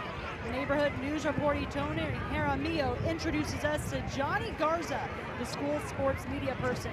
Did you know he does it for free? He tells us why. Title? I don't necessarily have a title. Johnny Garza's journey as the London ISD sports media person began by simply asking London's athletic director, Robbie Moreno, if anyone was creating content for sports. And he said no. Offered to pay me. I told him no. I was just learning this hobby. And 1 year later, here I am. And I've invested a lot of money into my equipment, and it's been a journey. It's been a lot of fun. With only 1 year on the job, Garza's hustle has led him to create videos like this. And he's not limited to just football highlights. But I've covered football, basketball, baseball, softball, volleyball, pretty much all the sports. Johnny has 2 boys who go to London ISD, but he says there are more reasons why he is passionate about his craft. At the end of the day, these kids are just looking for an opportunity. You know, we're a small 3A school here in Corpus Christi. If I can help create that platform and then maybe get noticed, that means a lot to me. That would mean a lot to me. And Garza says he's motivated by the love he's felt from the student athletes. That's what gives me the most joy, is seeing these kids when I show up. They're like, oh man, you know, is he going to capture my play? Those things, it really moves me to want to continue coming out here and cover this program. Johnny Garza says even after his youngest son graduates, he still plans on capturing moments for the Pirates. From London ISD, I'm your neighborhood news reporter, Tony Jaramillo, Chris 6 News. All right, thank you, Tony. It's time for our halftime highlights, and let's get you. It's 7-0 right now, Pirates in front. And here's how we got here, and let's roll them. And courtesy of our good friends at Miracle Method Servicing. So late in the second quarter, it looked like TM was going to go in and score, but they're going to fumble the ball away. It's going to be picked up by JoJo Gonzalez, and JoJo is going to pick up some good yardage. So this kind of put some momentum. This sounded like lit a fire under that London offense. Some mojo magic. I agree. And just a few plays later, Manning drops back, and Alexander Manning takes off, and he is going to pick up some huge yardage. He avoids a couple of would-be tacklers, has a good block here right there, right in front of him, takes it all the way down inside to the 30, 25-yard line. And then about 4 plays later, Larissa, Mr. Manning will do it all, well, not all by himself. He's going to get some great blocking here, but he'll run it in, and he will score. And that came with 3 minutes left in the first half, and that's where we stand now. The extra point was good, and the Pirates lead 7-0. If you asked me if it was going to be a 7-0 game, I thought this could be a high-scoring game. You know, last year when Game Night South Texas was here at London hosting Orange Grove, that game started at 7. One of our later matchups ending around 10:20, 10:30, and that one was a shootout, back and forth battle. I believe both teams scored over 40 points. So to see this 7-0 game, a huge defensive battle as well as penalties. So we'll see if both teams clean up their act in the second half. And the Pirates will get the ball to start the second half. All right, we want to thank all our sponsors who are making Thomas J. Henry Game Night South Texas possible. And let's see what we got up. Well, first, I'd like to say again, thank you, Rally Credit Union, for helping us give out those rally towels. And then again, you just saw our halftime highlights. That was Miracle Method with the replays. Here's Thomas J. Henry, our main sponsor, helping us out every year with Game Night South Texas. Ewald Kubota, we had at least one turnover tonight, so thank you so much as our turnover sponsor. Halftime sponsor, Truckers Equipment. You just saw that great band performance by both schools. And again, Rally Credit Union, I'll be posting my pictures with the cheerleaders as they helped me hand out those rally towels. And Texas A&M University Corpus Christi with the band break sponsor. Great band performances. And our first down sponsor, Precision Air, as both teams have ran the ball up, but they are airing it as well, and Miracle Method as our replay sponsor. All right, we're going to go ahead and take a break. We're coming up on the second half kickoff, 7-0 London, Game Night South Texas, right here on KDF and streaming on the web and our app. So we're so glad for those people who are watching on that platform as well. We'll be back with more right after this.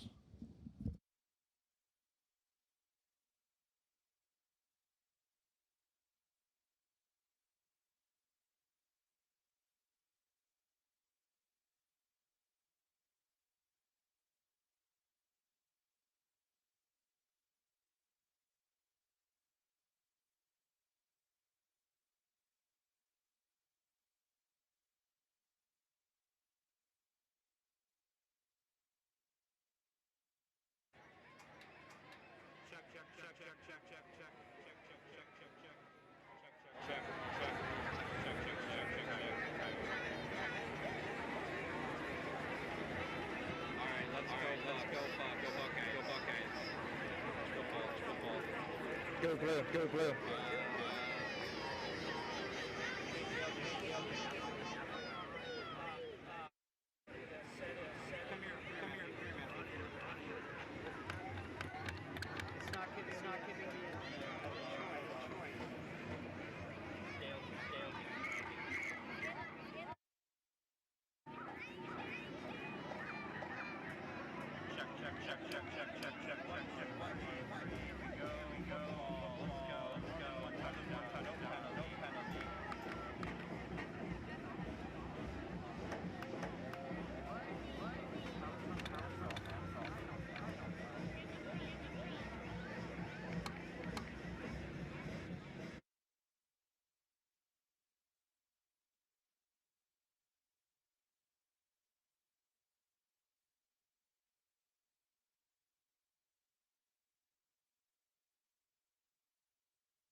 All right, welcome back. Game night, South Texas, live from Pirate Stadium. You see the Warriors just running onto the field. And across the way, here come the Tuloso-Midway Warriors as we're about to start the second half here in about a minute and a half. And so far, it is 7-0. We expected a high-scoring game tonight, but it just hadn't developed that way. Just so many costly penalties on both sides of the football for both teams. We've had a few turnovers as well. But let's see if they can get that all cleaned up here for the second half. As you look at the Warriors across the way, they will be kicking off to start the second half. So it will be fun to see how this develops. And, again, this is the only game anywhere in in the Coastal Bend area tonight. In the Coastal Bend area. And you know, it's interesting, too. I believe Week 10 as well actually has no Thursday games, at least as of right now. I tried to schedule a Thursday TV game, and I could not get one on Week 10. So I think there might not even be a Thursday game that week, too. But very rare. Again, we do have a shortage of officials, could always use officials. But for some weeks more than others, that must mean that's when more of our teams are out of the area. I think you're right. Talk about some of the games you'll see on the Friday Night Fever tomorrow night. Well, I can tell you I'm really excited. Thank you so much to one of our chief photographers, Mike Salazar. He's going to make the trip all the way to the Alamo Dome for Miller, representing the Coastal Bend against two-time 6A state champion DeSoto. DeSoto hadn't lost a game since 2022, and they lost last week to North Crowley. So are they going to come out with a vengeance, or has what they've been working on been exposed and Miller able to capitalize on that game film? Miller's very athletic. 2 years ago, they played him in state 7-on-7 hosted by Dave Campbell's, and they put up a really good fight. So, when it comes to their speed, they match up well. But all right, here we go. DeSoto has a 300-pound lineman. Ron Hernandez with a short kick, and he kicked it to London's kicker, Lawhon there. He caught it number 14. So going back to DeSoto real quick, that lineman is 6'8", nearly 400 pounds. So it'll be interesting to see how Miller's defensive line battles around him, but I think that's a very exciting matchup. Not often in the Alamo Dome, too, when it's not a playoff game. Hey, I don't hear any Nats sound right now. All right, the Pirates will get it in a really good starting position here on their own 36-yard line. And they're going to hand it off to their man, Leal, who's got an opening right there. Look at him turn on the speed all the way down to the 45-yard line of Tuloso-Midway. Well, they come out running the football with a vengeance here. And that's a precision air first down. So, it's always interesting to see the adjustments that teams will make at halftime. They have plenty of time. They got 28 minutes to spend time in the locker room to talk about it. And it looks like London is finding out that running the ball is pretty successful here against Tuloso-Midway, at least in this matchup. Again, London doesn't have the biggest backs, but they've got the running backs with speed. Very shifty. All right, 1st and 10 now from the 43-yard line of the Tuloso-Midway Warriors. And 3 in the backfield. Got some blockers. And Leal, no, that's 25 this time. Renton. Yeah, boy, that's a good run there. Very close to first down. Close, got about 9 on the pickup.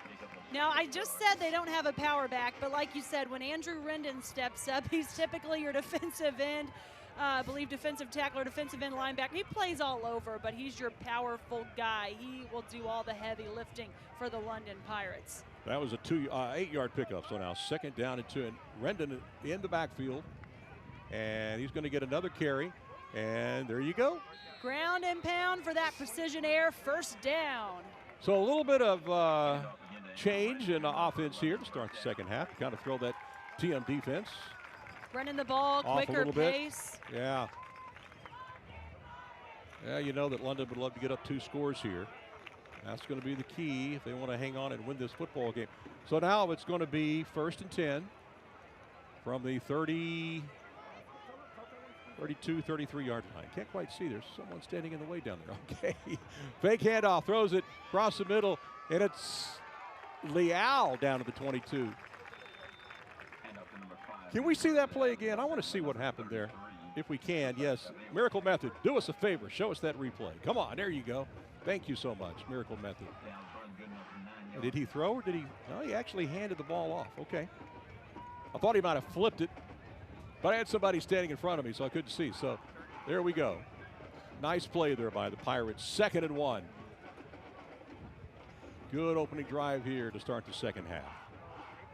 Ball just inside the 25-yard line. You see Leal got 2 blockers in front. Oh, there's our first penalty. It took us There's some laundry. 2 minutes and some odd seconds for our first penalty.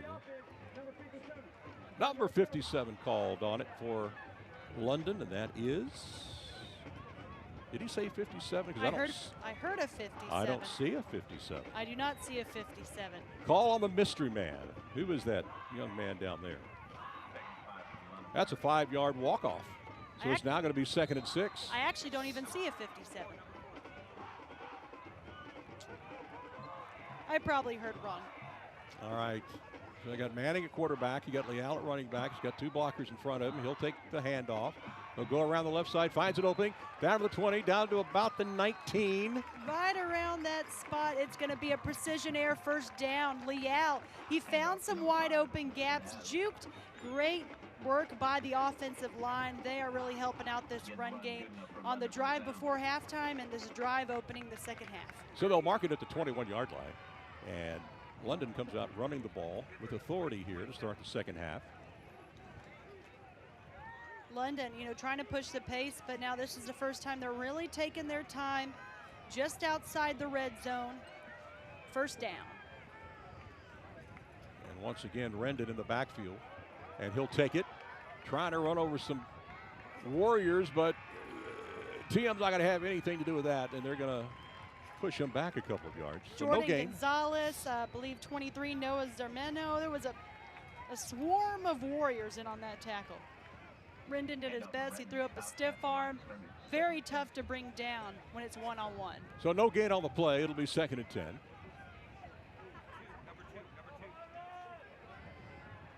Well, I hope you enjoyed the halftime with the bands and the really good feature stories that we had. And your halftime highlights. Still trying to figure out who's going to be our player of the game. We'll announce that. Alex Manning putting a good name in. Yeah, I'm telling you. And Manning throws the ball, and it's batted down. Nice play there by the Warriors. You get a number on that? Believe that was it 29? 29 was near the ball. I'd have to see a replay on that one. All right, let's take a look at that replay if we can, guys. Miracle Method is warming up that replay. There it is. Let's see what we got. Oh, yeah.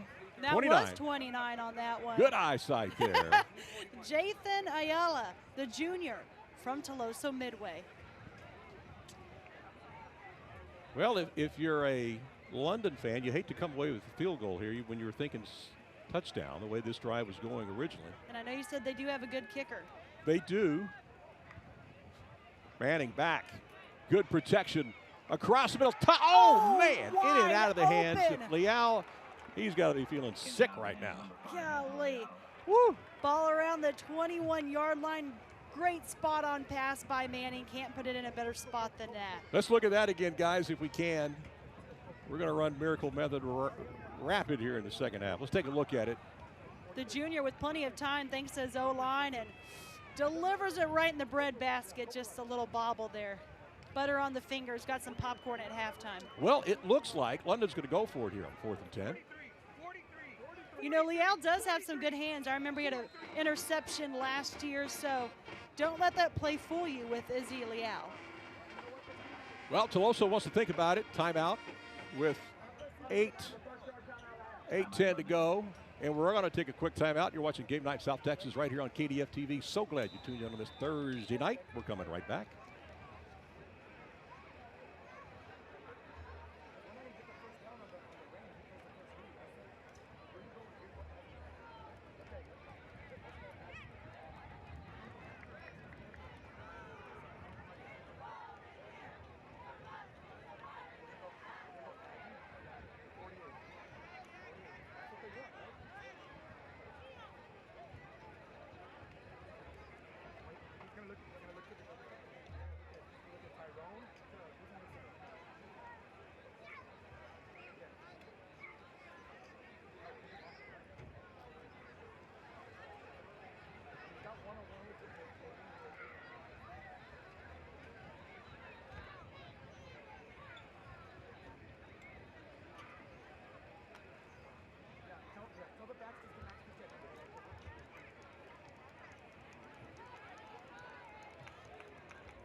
Welcome back, Game Night South Texas. London's going to go for it here on 4th down and 10.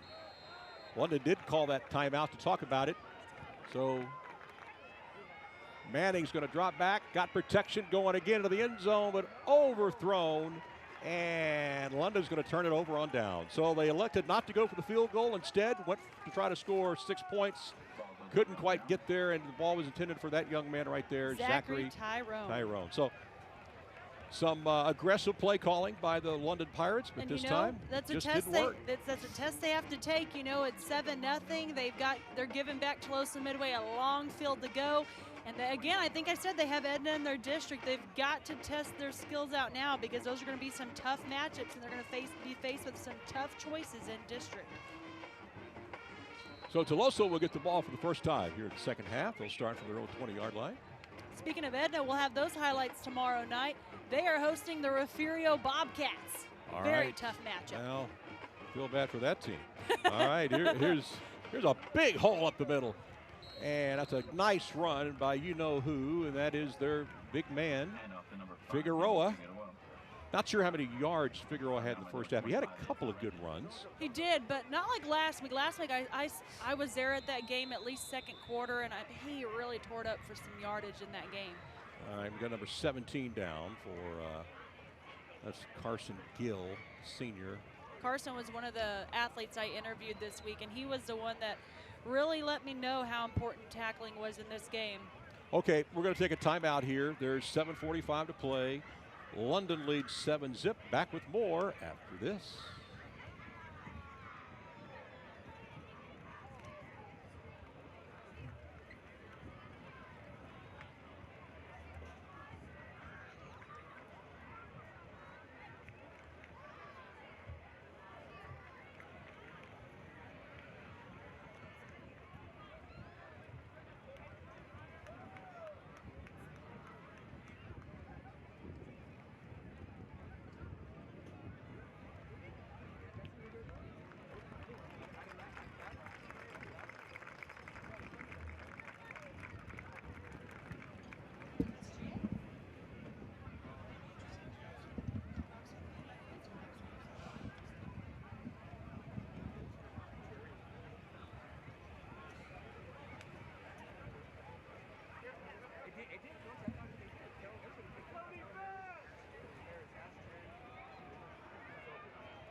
All right, full house here tonight at Pirate Stadium on the campus of London High School.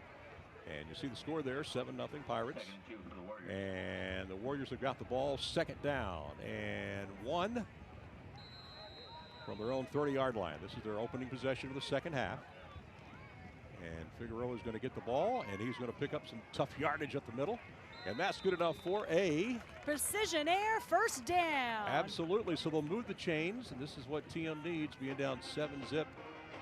It seems like running the ball is the key for both of these offense right now. That's where they're finding most of their momentum. One thing I'd like to see with Tuloso-Midway is some quarterback keepers, because we know Damian Figueroa can run the ball, as well as Jonas Darby. And Figueroa is the man again. This time they'll pick up about 5. If they start changing it up, I think it could really open up the door for possibly Darby with the speed, but Figueroa, who's grounded and pounding his way down the field. By the way, during that timeout, Carson Gill did walk off the field in his own power, so he looks like he's going to be okay. Both teams appear to be in a little bit better rhythm offensively to start this second half. Here we go, 2nd and 5. And Brayson Brazil, you see him there. He'll throw it out to the right side and in and out of the hands of the intended receiver, Ricky Hernandez. That'll stop the clock with 6:50 to play. Tuloso-Midway, I know they've struggled this game, but they're not out of the woods yet. They score right now. The game's tied. Yeah, you're right. I mean, they've squandered some opportunities early in this game, and you know they'd like to have another chance. A tough 3rd down right here. Looks like 3rd and 5. Let's see if they keep it on the ground to Figueroa. He's been averaging around 5 yards a carry here in the second half, and he does have the ball. He's got 5 yards and more. And he takes off to the 40. Reverses field to 35-30. He's very shifty, 25-20, 10. He's gone. That's a Warrior touchdown. Wow. Woo, man. That's an Aztec Auto Group of Beeville touchdown. That ball was on the 43, I believe the 43-yard, no, the 37-yard line of Tuloso-Midway. Long run, and we've been looking for that all night. We saw that last week on several occasions. He did it against the Texans. And 63 yards to the house for Figueroa. We knew he had it in him. I can tell you he has over 100 yards now. He put the accent in his name on that one. That was good. I like that. All right, on for the extra point now to try to tie this thing up. And I don't know. It is good. All right. 6:36 to play here in the 3rd chapter. We got a brand new game, folks. It's tied now. 7-7. When we come back, we'll have that Warrior kickoff and we'll have that touchdown replay for you. You're watching Game Night South Texas, brought to you by Thomas J. Henry.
All right, that man looked like a football coach. The man that we had right there in the center talking to his players.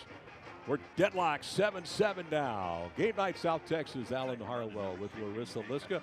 Ron Hamby, I promise you, he's on the sidelines, but we've had some issues But if you don't see him tonight, he will have your 10 o'clock highlights on Chris 6. Absolutely. So here come the Warriors. They're going to kick off here. Now, after the kickoff, we're going to show you that electrifying run by Mr. Figueroa.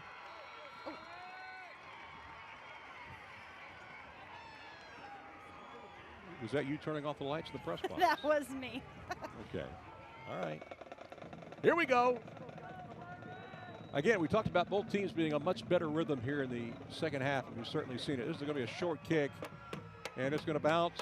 They're going to pick it up, and there is nowhere to run. All right, let's go back. Let's look at the touchdown run by Mr.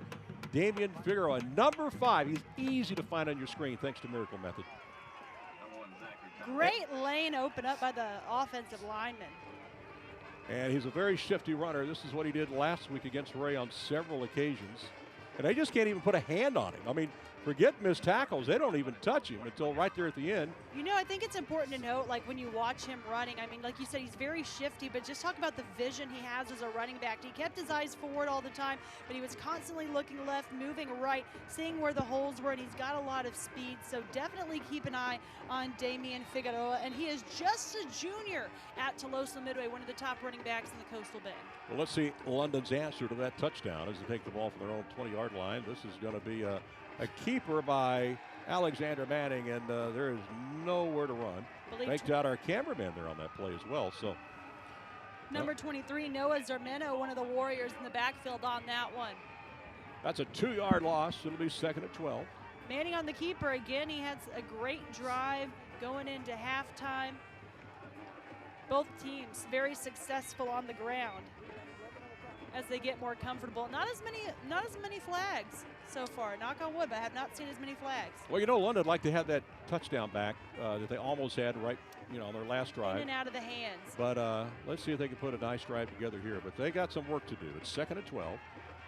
Manning is going to go deep, air it out, and out of bounds. Salinas had a chance. I don't know if he would have landed a foot in bounds or not, but through the hands, that was a great pass. Good call by Manning, giving it where only Salinas could get it and not a chance for an interception. I like what they're doing there, though. They knew they were going to throw for the pass, and Rendon was actually in the backfield again. He's that power back that plays on defense. Love having that as your pass protector. All right, 3rd and long now. If they don't get a first down here, they're going to end up giving Tuloso some pretty good field position. And it looks like, of course, they're going to have to throw it because they got a long 3rd down play. Rendon stays on the field, so again, a very good pass blocker to give Manning some time. Looking for Salinas, Leal. He's got some options. All right, good snap. He'll throw it out, and there's nowhere to go. Gang tackling there, led by number 23. Jeremiah Leos just getting past that original marker, Noah, just barely. Noah Zermeno, the senior, and on the first tackler in there. So some good defense there by the Warriors. So that'll force the Pirates to pump the ball, and again, TM's going to get good field position. The second half right now looking very good momentum for the Tuloso-Midway Warriors, and they've got number 5, the name we've said all night, Damian Figueroa, getting ready to get the punt return. If I were the punter, I'd kick it deep and out of bounds. Well, let's see what he does. A high snap, and Lawhon does a good job of getting it. And he's going to get some good roll here. Tuloso-Midway got lucky. Number 13 couldn't find the ball in the air, and that ball almost bounced on him. And see, London thinks it did bounce on him. It was very close. Yeah, it was close, but they're going to rule the ball in Tuloso-Midway's favor. Tuloso-Midway starts on its own 49-yard line. All right, so they get the ball on their own 49-yard line to start this possession. Tuloso-Midway finding a lot of success again on the ground. Damian Figueroa just getting that 63-yard touchdown run to tie up the ball game 7-7. Again, like we said last drive, the Warriors were not out of the woods yet, and now the game is tied. That's the way we like it here on Game Night South Texas, like close games. And once again, Figueroa is going to be the main man on this play, and he breaks one. And they finally push him out of bounds at about the 35-yard line. Precision air first down. He was breaking through tackles like sliced bread. About a 16-yard pickup that time for big number 5 there. But Figueroa, someone called a timeout on that play. London looking to regroup. Not sure why we have a timeout here. Oh, injured player on the sidelines. Oh, we injured player. We couldn't see him over here. He's bunched up against the sidelines here. So we do have an injured London Pirate on the field. Can't not get a. Oh, and it's number. one of the favorites for the Pirates. Andrew Rendon is down. That's again. We said his name all night. Don't need to introduce him again, but you know who he is. He's down. Hopefully it's just a cramp. He's sitting up right now. That's a good sign. That is a good sign. There's the Tuloso-Midway cooking up a game plan. Looking to get a pull ahead in this game for the first time in this game for the Warriors. Oh, good news, Rendon is up, he's on his feet. Good to see. Yeah, he looks pretty good. So I imagine we'll see him back in here after. And another player is down too. Out. That's Carson Gill, who was down earlier. They're helping him off the field, but he is walking with a limp. That's two of London's leaders in the backfield. Those were the two I interviewed leading up to game night South Texas. So back to action now. It's going to be 1st and 10 for Tuloso-Midway on the London 35-yard line. Game tied at 7. 2 men in the backfield, Figueroa and Darby for Tuloso-Midway. But once again, Figueroa is the main man. He'll go around that left side. He'll avoid a couple of would-be tacklers. He'll get run out of bounds. With London's two top tacklers on the sideline facing injuries on that play. But again, both were able to get off the field. Gain of about 7 on the play. So it'll be 2nd and 3. My watch says 83 degrees outside, but you know, this is that time of night where the cramps will start getting you. Make sure you drink a lot of water. Again, two guys in the backfield. It's Darby and Figueroa. And this time Darby is the main man. Look at him go around the right side. He'll pick up they'll have to move those chains again down to about the 20. A precision air first down. Well, all the momentum running on TM side right now. Of course, football, I mean, it's just a game momentum. I mean, it's just It really is. It's a run of momentums, and right now they're riding it as hard as they can. And they're giving it to their two top backs. I like how they have two backs in the backfield, so it really makes you have to look and watch who's getting the ball. Technically, you have 3 running backs in the backfield because we know Brazil can keep it any time now, but that's Darby. Yeah, he's going to pick up some more good yardage He here. leapt over a defender for that precision air first down. Wow. Down to about the 6. Can we see that again if we got time? Well, it depends if Miracle Method wants to pop it up, and they do. Here comes Miracle Method. Keep an eye on Darby. It looks like the play that just happened before. He rounds the right edge, but look at this leap. Oh, they must put him in hurdles on the track team. Just near the 5-yard line. Great running by Darby. We do have a Pirate down. Hopefully it's just cramps. There's the huddle for Tuloso-Midway. Yeah, we're seeing a lot of that here in the 3rd quarter.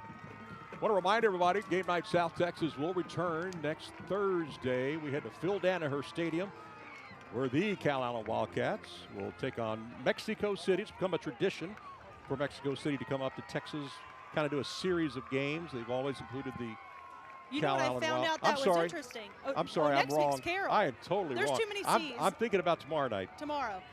which we're not going to televise. We can't No. do Friday games. But we So- will be at that game. We will have your highlights. Well, yes. And so my old school, Carroll, well, I graduated from a long time ago, is coming to play the Wildcats. And Carol looking to, I can't remember the last time they played each other.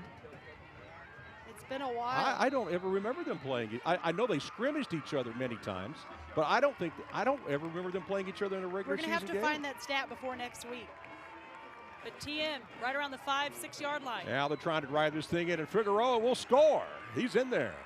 Touchdown. Warriors.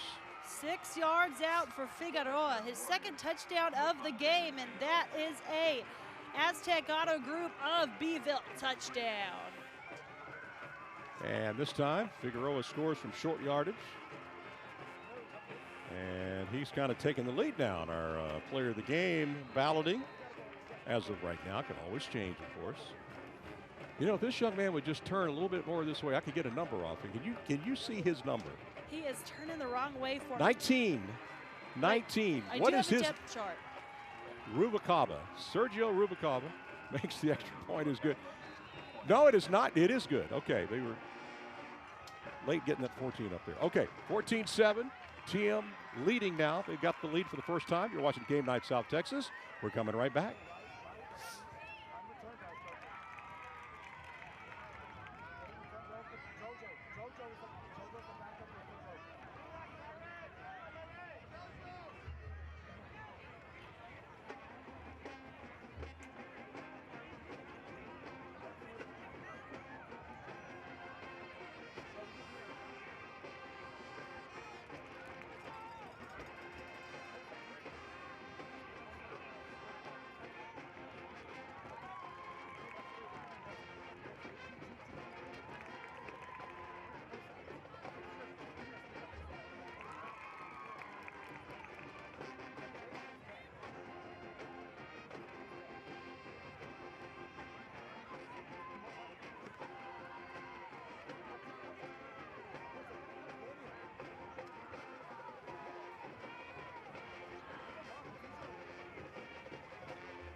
Welcome back to Pirate Stadium. You're watching Game Night South Texas, brought to you by Thomas J. Henry. The Warriors have scored on back-to-back touchdowns here to start the second half. They've taken their first lead of the game, 14-7 over the London Pirates. 3:48 to play here in the third chapter. And Tuloso running game has really stepped up here in the third quarter. Number 14, Jonathan Cisneros will kick it off. And it's a short kick, and we got the ball all over the place on the turf. Who's got it? London held on to the football. All right, so they're going to start inside their own 20-yard line here to start their second drive of the half, third drive actually. So they'll start from the 18-yard line. 3:42 to play here in the third quarter. I have to admit, I did not see what happened there because I forgot our great friend Stephen Floyd sends us at the beginning of the season stats for Cal Allen every year.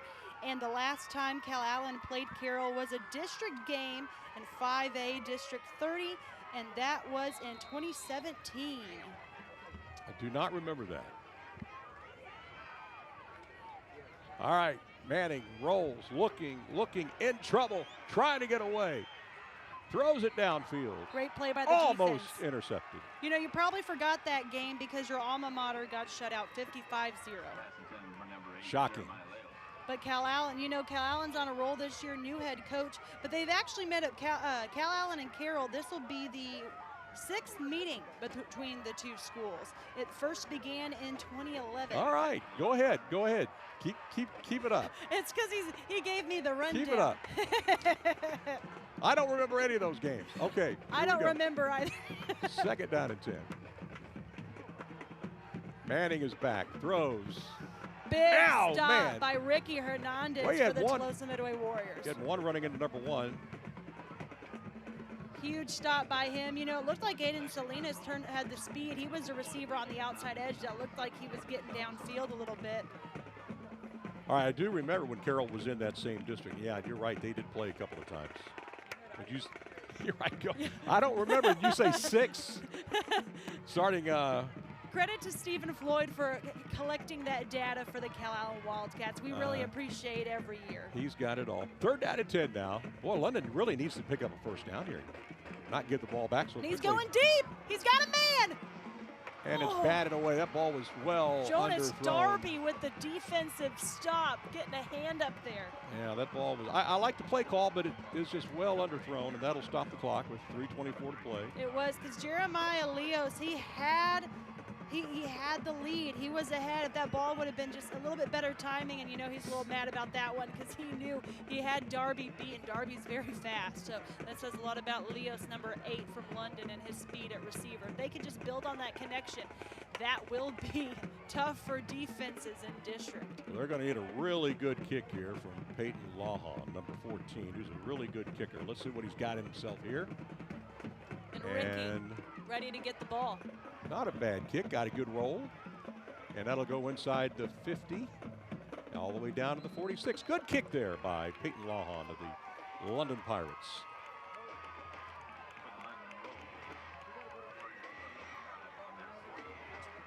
Thank you to Rally Credit Union again, always giving us those towels. I still need to put my post on there because thank you so much to the cheerleaders for always helping out and handing them out. It has a nice Rally Credit Union logo on it. It has our Chris 6. And, you know, it's hot out here in the South Texas coastal bend heat, so those Rally towels come in handy.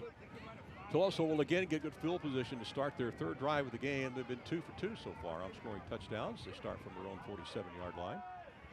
And there you see the man right there, Grayson Bezel. And he's got Darby in the backfield with him along with Figueroa. And Figueroa up the gut, up the middle, and all the way down to the 45-yard line. A little bit short of a first down. 8-yard pickup. Boy, he's got some good quick hitters here in this second half. He does. It's like they told him at halftime, you want to be player of the game or not? Yeah. Going to go to somebody else if you don't watch it.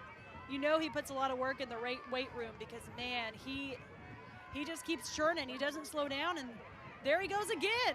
Yeah, but he's going to he'll walk the tightrope, but that's going to be good enough for a precision air first down. All right, so they'll move the chains again. Momentum clearly on with the team with the white pants, white jerseys, and at this and point, just keep ticking the clock, keep running the ball. I know he got pushed out of bounds there, but just keep it running with Figueroa. So you call that icy white, huh? So what's the difference between icy white and regular white? You know, icy's the hip trend now. In the NFL, I always see when they wear the all whites on NFL. I hear them say that all the time, but I don't know what makes them icy. You know, in all seriousness, but this is a good run here by number 16, who's now in the ball game. That's Jeremiah Anderson. You know, because ice sometimes looks blue, but yep, they go with icy white. It's a very sharp, I love that look. And there's our cheerleaders also wearing the icy white. They're very excited because, well, they're actually rooting for London. They need to get a stop right here, so they're rooting on their Pirates trying to stop the Tuloso-Midway Warriors. 8-yard pickup from Anderson, and then they're going to go back this time to Figueroa, who is going to pick up a precision air first down. So once again, they're moving those chains. This is going to be a little dangerous if Figueroa needed a little help getting up, but he was good. He was good. It's going to be a little dangerous for London now if TM gets up by 2 scores. That'll be 2 weeks in a row that London had the lead. It's tough to, you got to keep on scoring. They've been close. They've had their opportunities. Tuloso-Midway, though, penalties were their biggest opponent in the first half. First down now from the 27-yard line for Tuloso-Midway. They've got the running game going. Anderson again, this time looking for a running room. Got some blocking this time. Oh, man, he goes slamming down. He'll lose a yard on the play. That was number 7, I believe. Let's see. The JoJo Gonzalez. Oh, JoJo was in our highlights. I was almost going to say it, but I How can you forget hesitated. JoJo? I know. JoJo is up possibly for our big hit of the game. That is sponsored by King Ranch Ag and Turf. So we'll see if JoJo hangs on or if we get another big hit. Well, he had a sack. He had a sack earlier. He did. That's the one I was looking at. All right. 2nd and 11. Anderson lost a yard to play. Now we're going to have a timeout call by the London Pirates, trailing 14-7 with 1 minute and 1 second to play here in the third. All right, so you're going to go to Cal Allen tomorrow night. And yes. What's Gregory Portland got cooking tomorrow night? Gregory Portland, that I will have to. Oh, they are on the road. I will be getting those highlights from our Victoria station. They're playing Victoria East. Okay. GP looking for their first win of the season. That's shocking. They've had a rough go at it. Yeah, they have. I mean, they got a great quarterback, got great coaching. They obviously. do. Their quarterback was one of our Chris Super 6 showcase quarterbacks, but they're having some trouble. So this Victoria East team will be a good test for them to see where they can be at as district is approaching. And they're in that district. GP's in that district now without Victoria. This is the first time since I've been here. Victoria hasn't been in their district. They're with Miller. The rest of the CCISD schools, except for Veterans Memorial. What'll be interesting this year is, I always looked forward to the GP Flower Bluff end of the year district game. We don't have that this year. We don't even have that matchup on the schedule. But so that'll be a game. We will have someone at Cal Allen, and that game's at 7:30. So they'll be hopping over to Robstown. I believe they're hosting Santa Gertrudis Academy. That game kicks off at 7.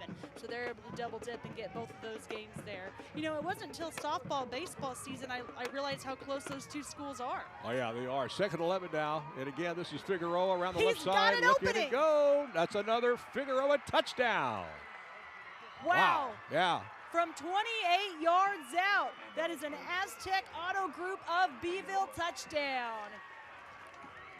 3 touchdowns in the third quarter for Figueroa. Well, he woke up at halftime. I mean, obviously the offense, they made some adjustments. London was doing a really good job of hemming in that running game. And kudos to the TM coaching staff. They found a way to change some things up here in the second half, and they've had 3 possessions and 3 touchdowns. Sergio Rubalcaba in for the extra point, and it's perfect. So they stretch their lead down to 21-7, 52 seconds left here in the third quarter. You're watching Game Now South Texas, brought to you Thomas J. Henry. We'll see you in about a minute and a half.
All right, welcome back. Game night, South Texas. We're live at Pirate Stadium. Alan Harwell with Larissa Liska here, and it's TM has began to turn the tide here. They've scored 3 straight touchdowns with the running game. They're up 21-7 now. They've taken control, and London, if they want to get back in this ball game, they got to do something on this drive right now. 52 seconds left to play here in the third. Here's the kickoff, and this ball is going to go out of bounds. So London is going to get excellent field position to start this play. Let's go back and look at that touchdown run from Figueroa from 28 yards away, courtesy of Miracle Method. And he has done a lot of his damage around the left side tonight, and he does it again here.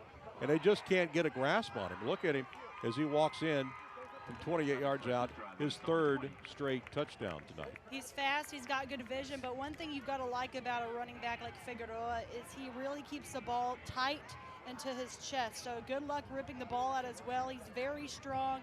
So it's going to take a swarm to bring him down. Next 10 yards for going out of bounds. Well, let's see how the Pirates respond now. They're in a bit of a hole, down 2 scores here.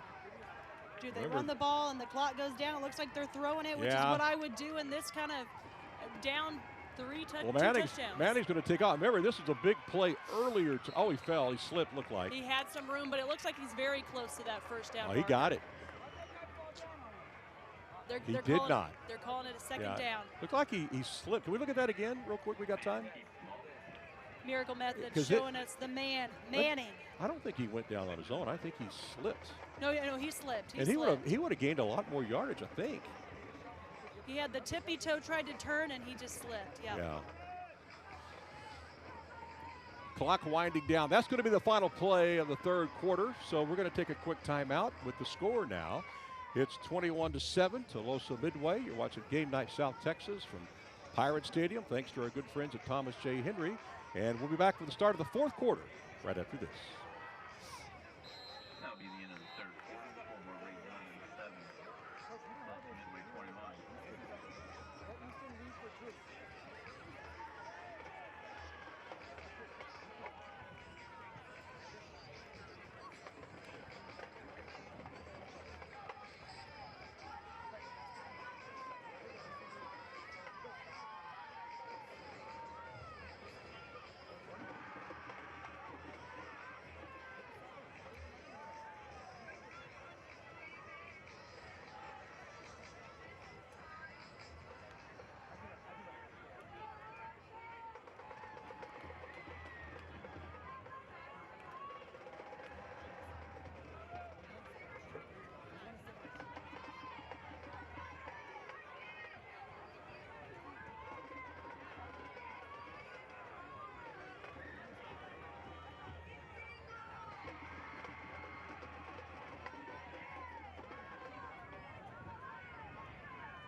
All right, welcome back to Game Night South Texas. This is a big 2nd and 1 play here for the London Pirates.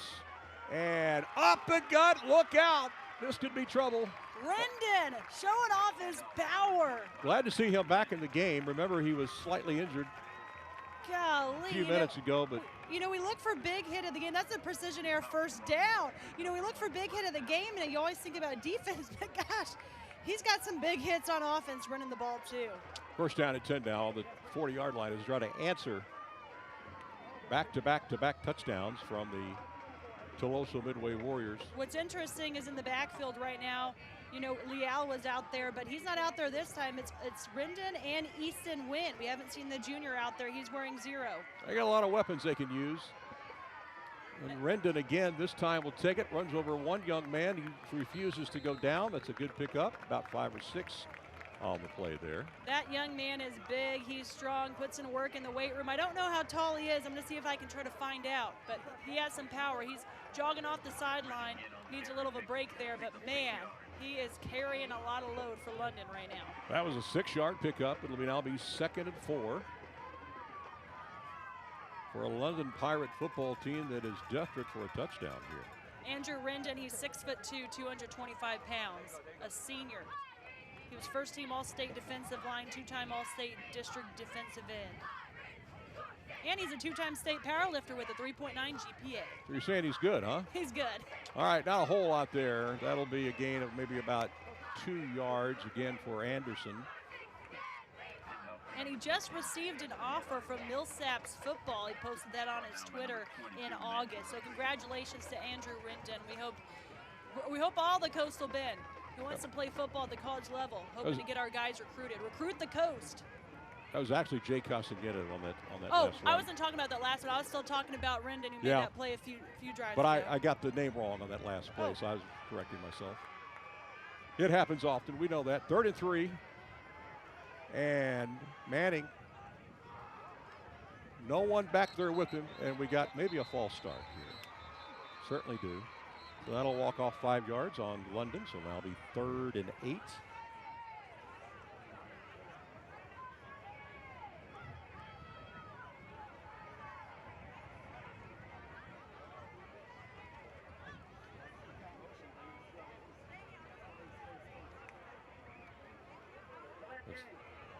Delay of game, okay. Delay of game called against Tuloso-Midway. That's a costly penalty right there. That'll give London an automatic precision air first down.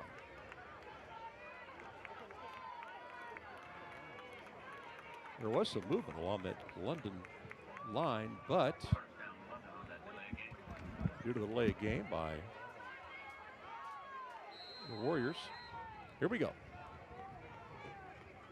First down. Manning is back. Good protection. Throws. Caught. Oh, he dropped it. In and out of the hands of Aiden Salinas. You don't see that very often from Salinas, but he had it. Couldn't hang on. It'll now be 2nd down for London.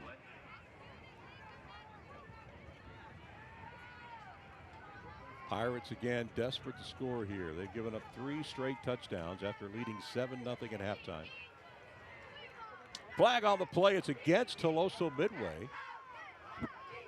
We'll mark off 5 yards.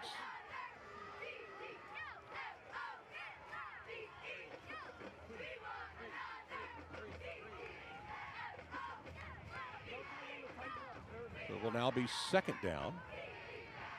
2nd and 5. Pirates on the move on this drive. They need to get into the end zone here. Get back in this football game. Alexander Manning calling the signals. Fakes the throw, but hands it off. Pick up to about the 21-yard line. Going to be about a yard shy of the first down.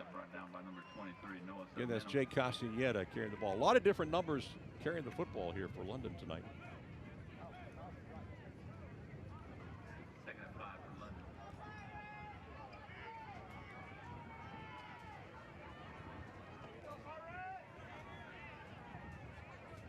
Second down and 5 now for the Pirates. Clock running, you see on your screen, 9:09 to play in the football game. Manning drops back, good protection, throws into the end zone. Oh, they wide open. You can't be any wider open than that for Israel Leal. Perfect play call for that defense. Let's take a look at that again, guys, can we? If we can, let's do it. Miracle method. Take another look at it. You got Manning who drops back. Perfect protection. Throws it across the middle. And out of the stretching arms of Mr. number 5, Israel Leal. So it'll now be 3rd down and 5. Play clock is winding down to about 5, 4, 3. They get the snap off, under pressure, gets it away. And that's a nice run there by Jay Castaneda. And that'll be good enough for a precision air first down. That's what it's going to take. It's going to take some players to step up right now. London down 2 touchdowns. The screenplay working out for London on that one. Now they're on the 10-yard line. London really needing this touchdown now with 8:49 to go in the 4th quarter. 1st and goal, clock winding, you see it there. Well, it's not moving right now. It's stuck at 8:49. All right. And Rendon in the end zone. Rendon, big number 25, showing all 6'2" of them right there. That's a big, big touchdown for London Pirates to get back in this football game. Aztec Auto Group of Beeville, touchdown. Rendon, again, proving why he should be one of the guys recruited. He can play on defense, he can play on offense. If you need a guy that's big, that has power, and not afraid, that is Rendon. And look at him, he stays in the game for the, well, they're going to go for 2. They're going for 2, I like it. Yeah, we're sitting on the same map here. Uh-oh, somebody flinched. Who was it? Well, if it's London, you know Robbie Moreno can't be very happy about that. It looked like they were, yeah, it is against London. They'll bring it back to the 6-yard line. Now, wait a minute.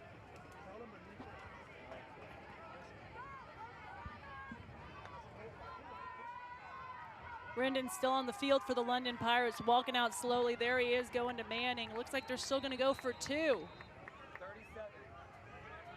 Well, it shows second down over there on the sidelines. Oh. Did they not give him the touchdown? But Manning's going to find pay dirt, and he's in there.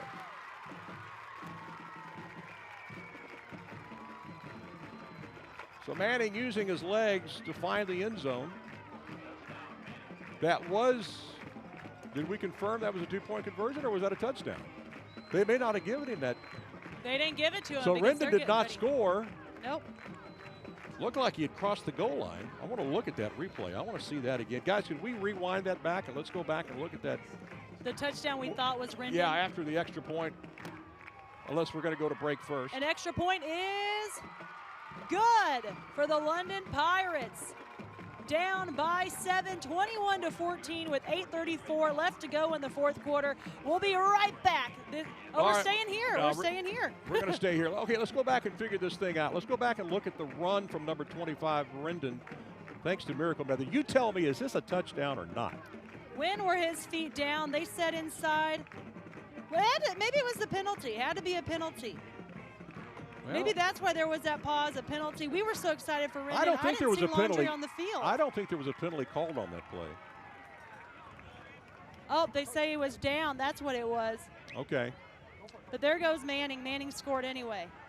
Tough to slow him down. All right, so the extra point was good. That makes it 21-14 now.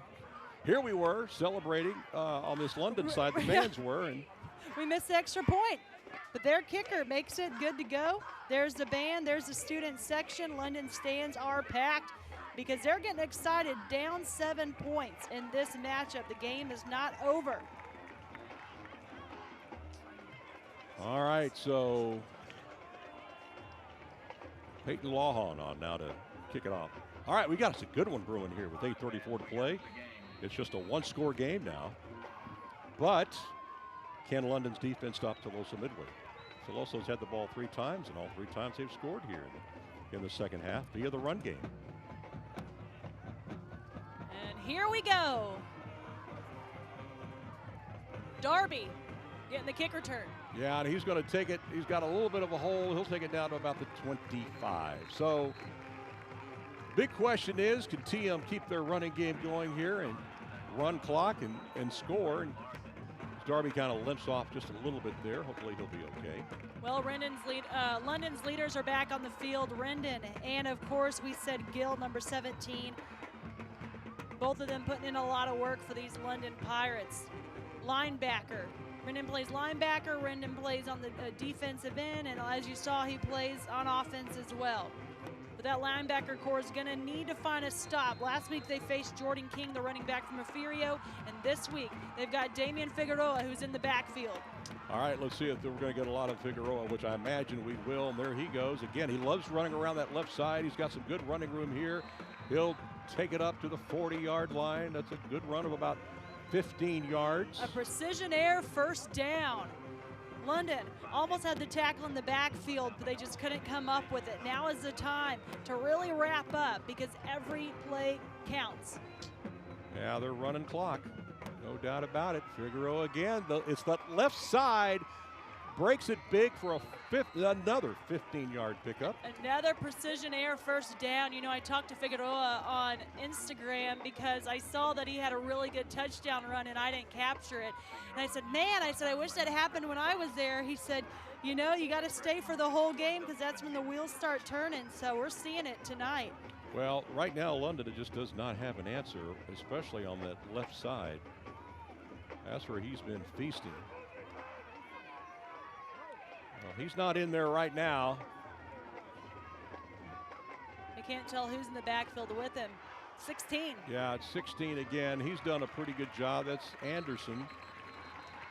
And 54 in the backfield from London. Joseph Benavidez, the junior, wrapping him up early.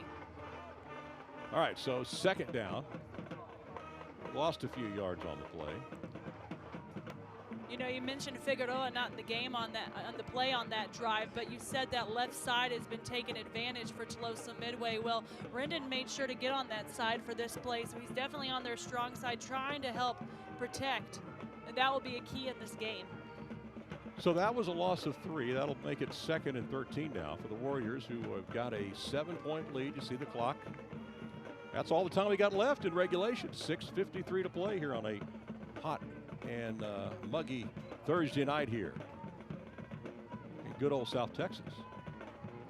Now we're going back to Mr. Figueroa, and Mr. Figueroa is going to pick up about 5 as a host of tacklers from London in on the stop.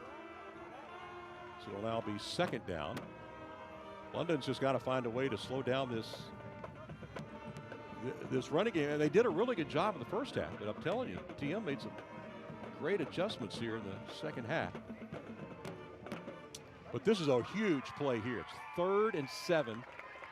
Figueroa has been able to break some long runs, but like you said, this will be a big play, and can London step up to the challenge, tackle him up?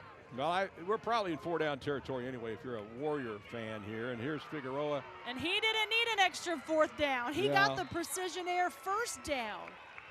Well over 100 yards in this game, probably near 150, as he takes it down to the 32-yard line. Well, I just don't know if maybe London's just getting tired on defense right now. They just can't stop the run game. You know, in the third quarter when we said injuries, I'm assuming it was a lot of cramping up, and that's what it's going to take right now, just which team can overcome cramping up and which team can last all 4 quarters, and Figueroa has not stopped churning. He is out on this play, but he hasn't stopped churning. Darby's in the backfield now for Tuloso-Midway. Now they have eaten up a lot of clock on this drive. They kept it on the ground, and this time it's Jones. Jones up the middle. Jones is running over some people. The delay on that handoff opened the window through right up the gut for Darby. It looked like there wasn't going to be an opening, just enough time on that delay, and he shot right through for right around the first down marker, just short. Yeah, he needs a couple of more to get there. Tuloso-Midway in absolutely no hurry right now. They want to run that clock as much as they can. Again, this is their 4th drive of the second half. They're trying to make it 4 for 4 for touchdowns. Play clock down to 5. They run it down to 2 and 1. This is Jones again. Jones has got some good yardage, and you know what? He's got him another one, right? A precision air first down. We need just like a little button to hit that we precision air first down. We do. There's a lot of first downs, which is good, though, because in the first quarter, we didn't see a lot of first downs. No, we really didn't. What looked like a 0-0 ball game early on. The teams are finally starting to find their momentum. Not as many penalties on both sides. A lot better, cleaner second half.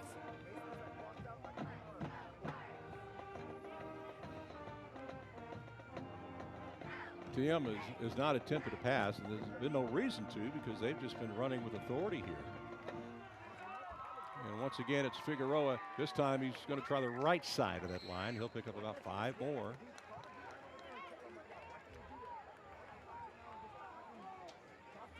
Well, if you've got Tuloso-Midway on your schedule for other teams, you got to watch out for that man right there, number 5. He's obviously the guy you got to have to key on. A big reason why the Warriors Right now, if they hang on to this game, we'll stay undefeated 3-0.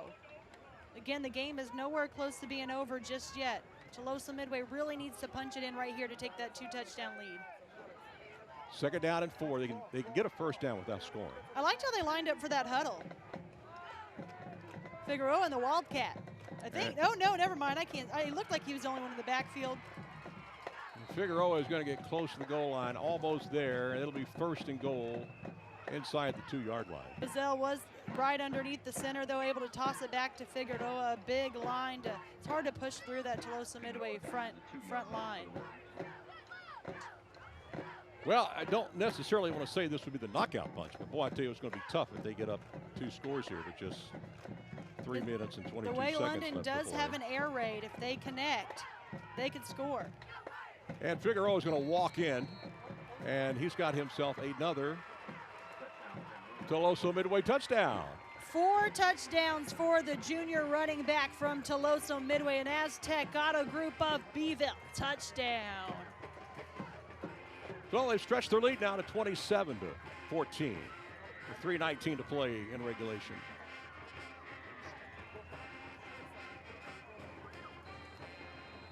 And Sergio Rubalcaba is in to try the extra point. He has been perfect so far tonight in all the Tuloso-Midway scores. Oh, high snap, good hold, and the kick is up, and it is good. So the Warriors stretch their lead now to 28-14, 3:19 to play here in the final quarter. Let's go back, let's take a look at that touchdown play, courtesy of Miracle Method.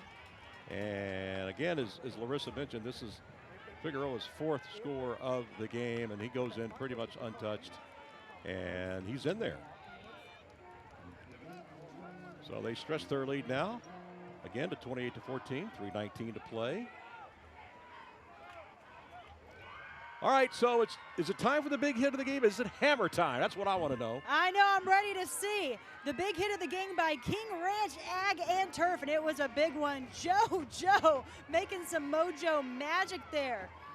Big hit for London there. That was Jojo Gonzalez, the senior for the London Pirates. And that's back when, way back in this game, when London had some momentum going. It looked like London was going to maybe win this football because game that led to a few plays later, there was a fumble. London got the ball back. Manning ran it down, and that's when London, like you said, was on a roll up 7-0. And boy, has the tide turned in this game. But you got to give credit to Jojo Gonzalez and the effort he put on that drive and in this game. Absolutely.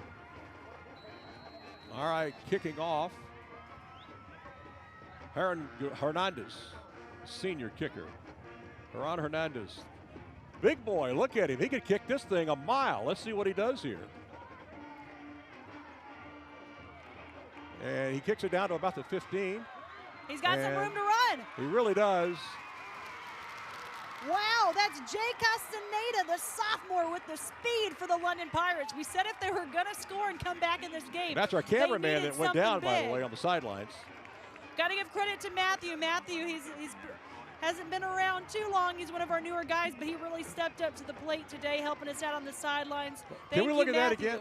Our cameraman took a huge hit. Yeah, do we have that Miracle Method he shot? He looks like he's okay, but is the camera okay? That's what the management's asking, right?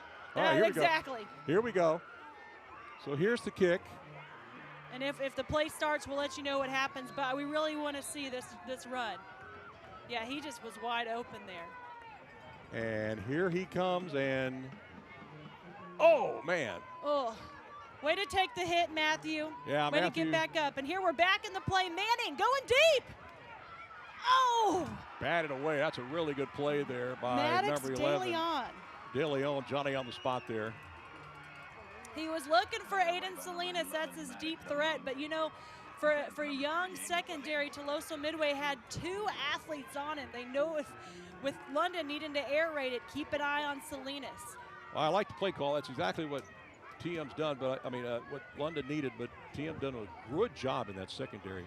We'll see if Israel Leal, I don't know if he's out there, but he was one of his go-to targets deep. But Manning is going to roll right, looking. He may take off. He will. He's got some running room. He'll pick up about 4. He'll run out of bounds.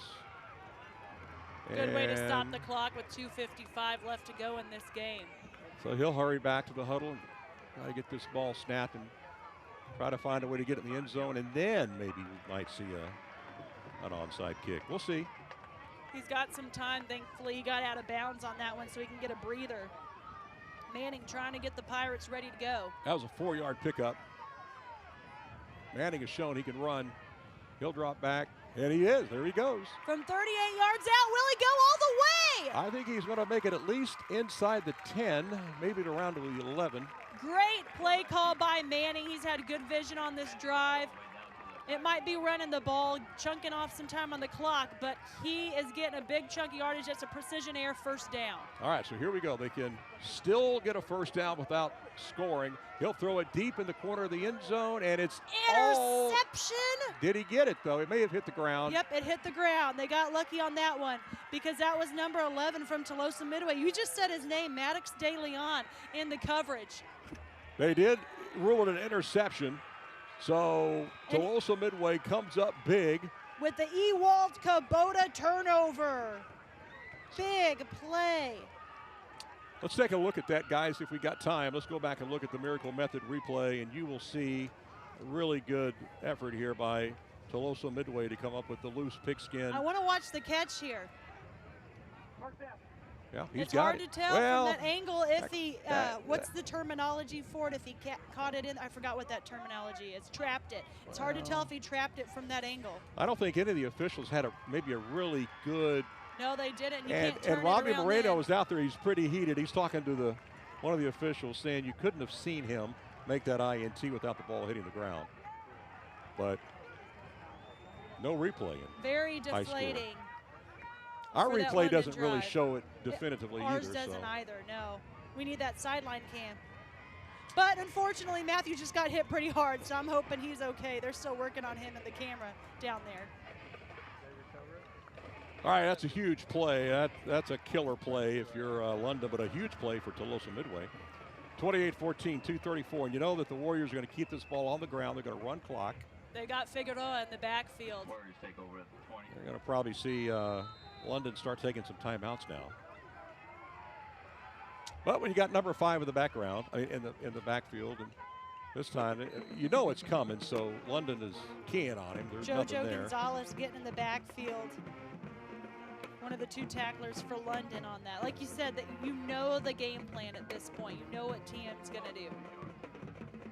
And he does, I mean, knock on wood, I haven't seen it, but Figueroa, again, he does a great job of keeping that ball up to his chest, locked in. You do not see him turn it over very often, if at all. At this time, London not calling a timeout. They're letting the clock run. We're about to hit 2 minutes. 2 minutes left in this regulation play. And no 2-minute warning in high school football, so that clock keeps churning. We got a new running back in the backfield. Yeah, that's Anderson. Jeremiah Anderson will take the handoff. There's nothing there. And, ooh, I don't know what happened there. The ball did come out, and it was recovered by the quarterback. Bazell, great job. Yeah. Keep an eye on that one. This is what London needs right now. They need to force some kind of turnover, and that was one of their chances. And they will call timeout with 1:36 to play. Down 2.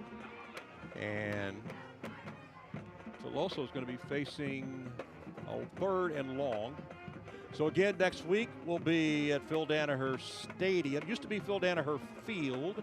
Now they've renamed it in his honor. Well deserved. They'll play the Carroll Tigers, who you said have who tomorrow night? The Carroll Tigers have Cancun. It's one of the Mexico teams that have been coming, but it's not one we've seen before. So they are facing the Cancun Wolves. I believe they're out of Monteverde, Cancun. So that'll be exciting to see. I love the Where's that international game being played at? That will be at Phil Danaher Stadium. Okay. So we will have someone there. Well, I was asking where's Carroll? Who's Carroll playing tomorrow night? Carroll has tomorrow night. As they get ready for the big matchup next week. They have to be on the road because I am not getting their game. I will look that up. Okay. I've got some time. So it's 3rd and 16 now for TM. They'll keep it on the ground here and try to run a little bit more clock before London calls timeout again. And it's going to be Figueroa. And even though they know it's coming, Figueroa takes off, and they're not going to get him. He's going to take it all the way to the house. That's the longest run of the night. Made that look easy. London knew it was coming. They still couldn't stop it. 85-yard touchdown for Figueroa. That is an Aztec Auto Group of Beeville. touchdown, 85 yards, and that, I think it's fair to say, our player of the game. He's got 5 of them now. It's very impressive. He will also be up for our Game Changer of the Week, who we honor every Monday on Chris 6 News. So keep an eye on that as well. Figueroa, again, back-to-back weeks with 5 touchdowns for the Tuloso-Midway Warriors. Ruben Kaba now in on the extra point. He's 4 for 4 so far. He is now. Oh, it hit the upright. No good. 34-14 now. Warriors all over London now. It's Warriors have scored all their points here in the second half. They've scored on every possession here they've had. Again, so they are 5 for 5. Because that first quarter was 0-0 for the longest time. You know, you go back on that drive, though. Was that ball intercepted? We will never know. But that was a great play on defense by Tuloso-Midway to get that interception in the end zone, and that sparked the fire for Figueroa. Well, you know, it'd be interesting to get the take on both coaches after this game and kind of find out, you know, what was the difference in, you know, what happened in these adjustments that just obviously favored Tuloso-Midway the entire second half. Villarreal, it's his first year as the head coach, the defensive coordinator for Tuloso-Midway last year under Coach O'Neill, and again the D-line coach for Veterans Memorial the year before that. And you know, you got to ask what he talked to his guys out at halftime, because they have just found a fire in this second half. Speaking of Carroll, though, Carroll's going to be looking for their first win this week. They're on the road against SJA, St. Joseph Academy Bloodhounds out of Brownsville. Brownsville is 2-0, so it will be a tough matchup for Carroll, but they really need to try to add a win to the column. Right now they're 0-2 against a very tough Veterans Memorial and Alice program. I was there week 1 when Carroll played Alice, and I left, and they were up 2 touchdowns. They were up 14-7. They had a 50-something yard run by Robert Mohammed, so keep an eye on him, and they had a pick 6. So they looked great in that first game to start. All right, here's the kickoff. It's a short one through the legs, and they'll just have to jump on the ball at about the 18-yard line. So London will start deep in their own territory. So let's run down your Friday Night Fever lineup tomorrow night. What can we look forward to? Well, we will have a photographer. Thank you, Mike, for going all the way to the Alamo Dome for Miller versus DeSoto. Our game of the week right now is Alice at Sinton, and Sinton has looked unstoppable. Alice looking to bounce back after falling to Calallen last week. I'll be at H.M. King versus Ray at Buck Stadium, and Flower Bluff starting district play. That'll be fun. I believe it's against Harlingen South at Hornet Stadium. And I believe we'll have Odom is playing, I believe, Aransas Pass, so we'll be at that game too. I was working a volleyball game last Friday night over at A&M Kingsville, and so the Brahmas, it's halftime, and I walk out in the hallway, and I see a team from San Antonio. I go, hey, how you guys doing? Oh, we're down 42-0 at halftime. H.M. King looks really good this year. Their quarterback was almost in my Chris Super 6 showcase. Very good at throwing the ball. Last year he had 2 guys over 6 foot at receiver. I'm curious to see who they've got, and that will be our Game Night South Texas Week 5 matchup at Javelita Stadium. And I'm sure they love always being in that college locker room. Again, just renovated last year. $2.5 million locker room. Yes, you're right. Very nice. All right. Manning is back. He's going to throw it as far as he can, and he throws it really well. Beautiful and it's caught. Pass. And that's going to be we got a flag on the play. Right now it's called a touchdown. Aiden Salinas getting open. I want to see the replay on that one. Where was the push? Well, what a play, but it's right around where that ball was caught by Aiden Salinas. But, you know, got to give credit to Manning. What a cannon on him. Here's your miracle method. Finally delivered. Well, I thought we were going to have them. Here it is. Let's take a look at it if we can real quick. Let's get this in. Miracle method showing us possibly a touchdown. Let's see if we see a push in there. And it is a touchdown. It is ruled a touchdown. Manning with an absolute perfect.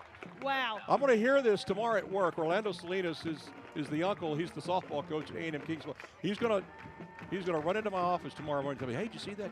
See that catch? See that score? How far was I'm going to that? say, no, I was looking the other way. Orlando, I didn't see it. I'm sorry. And he'll get all fired up about that. That had to be over 80 yards. Yeah, it had to be after the penalty. Well, the kick is good. That's got to give London a little bit of something positivity as this game is about to wrap up with 44. Let's look at it again, guys, if we can, one more time.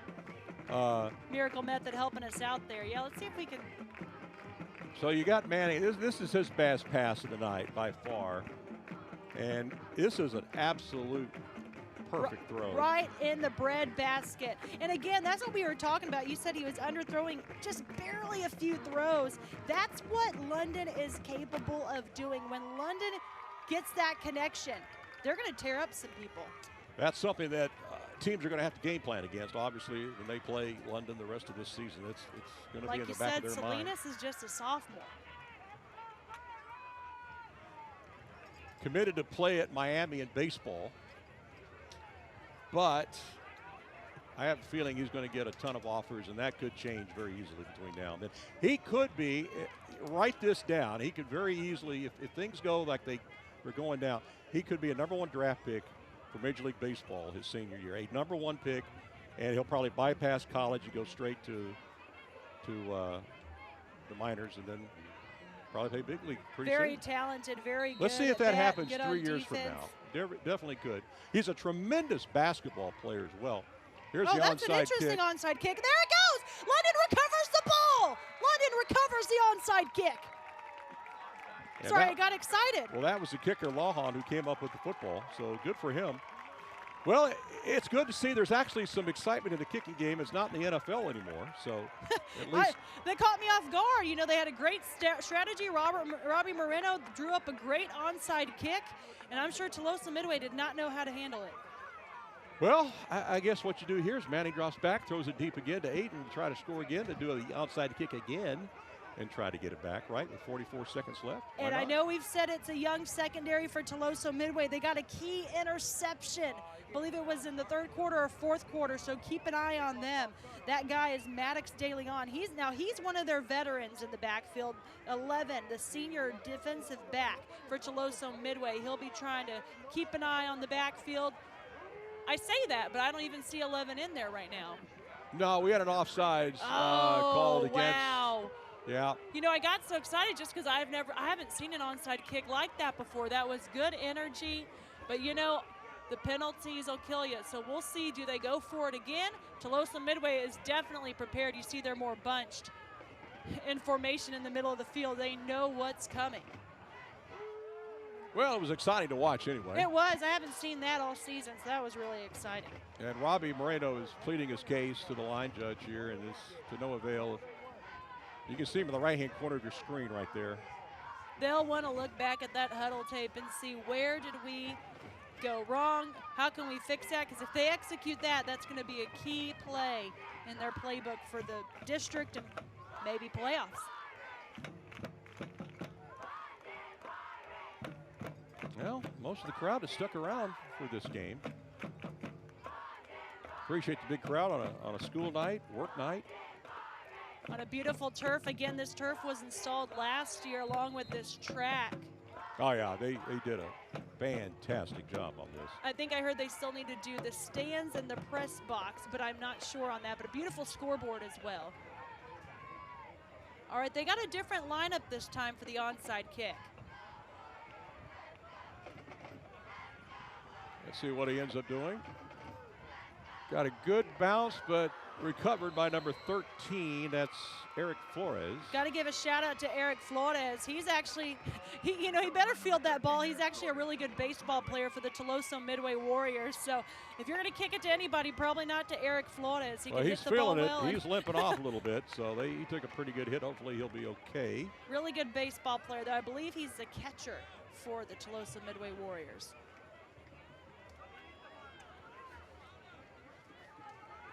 So Tuloso-Midway with 42 seconds left, up 34-21 in this fourth quarter for week 3 of Game Night South Texas. So I'm sure they'll go to a knee and wrap this thing up with 42 seconds left to play. A lot of big plays here in the second half.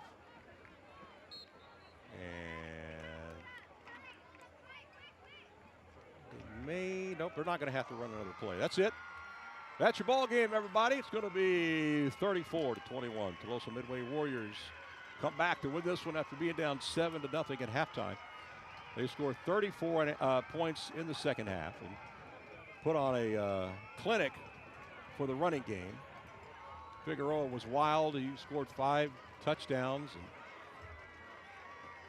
London came back and had a really nice pass play there to kind of wrap the scoring up in this game. I love how they're holding the football. It's delicate. It's a win. Number 74 there. That's Xavier Hinojosa, the senior. All right, so let's make it official. Our game night South Texas player of the game is going to go to Mr. Figueroa. 5 touchdowns. He came in averaging 270 yards a game. Not sure how many he ended up tonight. He may be close to 200. Well, I think he's well over 200 with that last run. I would say, just guessing, around 225 maybe. Very powerful back, and like I said, arguably one of the top running backs in the Coastal Bend, alongside the names of Jordan King from Refugio, Broderick Taylor from Miller. I mean, Damian Figueroa is by far a game changer, and he'll be up for game changer of the week on Monday for Chris Six. All right, do we have any halftime? We got the highlights coming up here. We got them queued and ready to go. Our game highlights. We got them. Let's roll them. And let me tell you, how, thanks to Miracle Method, here's how this game developed. So this was pretty much what we saw mainly in the second half. A lot of Figueroa football. Figueroa, and you just see him weaving his way. And again, that left side is where he did all the damage tonight. So that was the first of 5. And then you got Figueroa again. And he churns his way into the end zone. So that was his second score. And then here's another big run again, left side. That's where he earned his money tonight.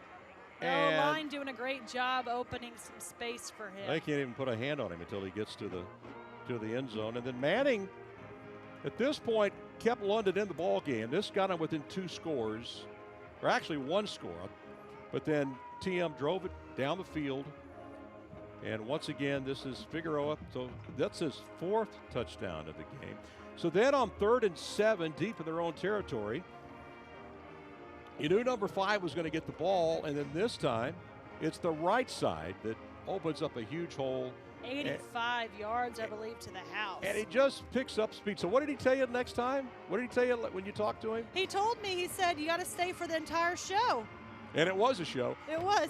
But here's a pretty good show here from Manning to Salinas over an 80-yard pass play. You can't draw it up any better than that. That's absolutely perfect. And if they can get that pass down, they can cause some trouble in district. So it's the night of the Warriors. They win it tonight. 34-21 is your final score. We want to thank Thomas J. Henry for being our title sponsor. Again, he's been with us for the last 12 years, and we appreciate them and all our other sponsors. And poor Ron Hamby, he was on the sidelines all game long. He was getting some good video for us, but we had some technical issues and never could hear from Ron, but I'm sure we'll get him on the next game. We will, and again, we might have Figueroa up for Game Changer of the Week on Monday. There's the London huddle there. But all right, so you're challenging every it. football player in South Texas tomorrow night. That's what you got to beat, right? That's what you got to beat. 5 touchdowns. And congratulations to head coach James Villarreal. There he is in the all black there. He is now 3-0 in his first year as the head coach with the Tuloso-Midway Warriors. All right, thank you so much for watching Game Night South Texas here on KDF for Ron Hammy and Larissa Liska and everybody in the booth here, all the camera folks and technical people and the director, producer, everybody just doing a wonderful job. There's a Ron there. Is that purple? That is a purple shirt. That is purple. All right, that is him right there. So that proves he was here at the ball game. So thank you so much for watching. We'll see you next Thursday night. We'll be from Phil Danaher Stadium. We'll check in on those Cow Island Wildcats next Thursday. Thank you so much. Thank you so much for watching tonight. We'll see you tomorrow night on the Friday Night Fever. Good night, everybody. Thomas J. Henry's Game Night South Texas is a presentation of Chris 6 News, presented by Thomas J. Henry.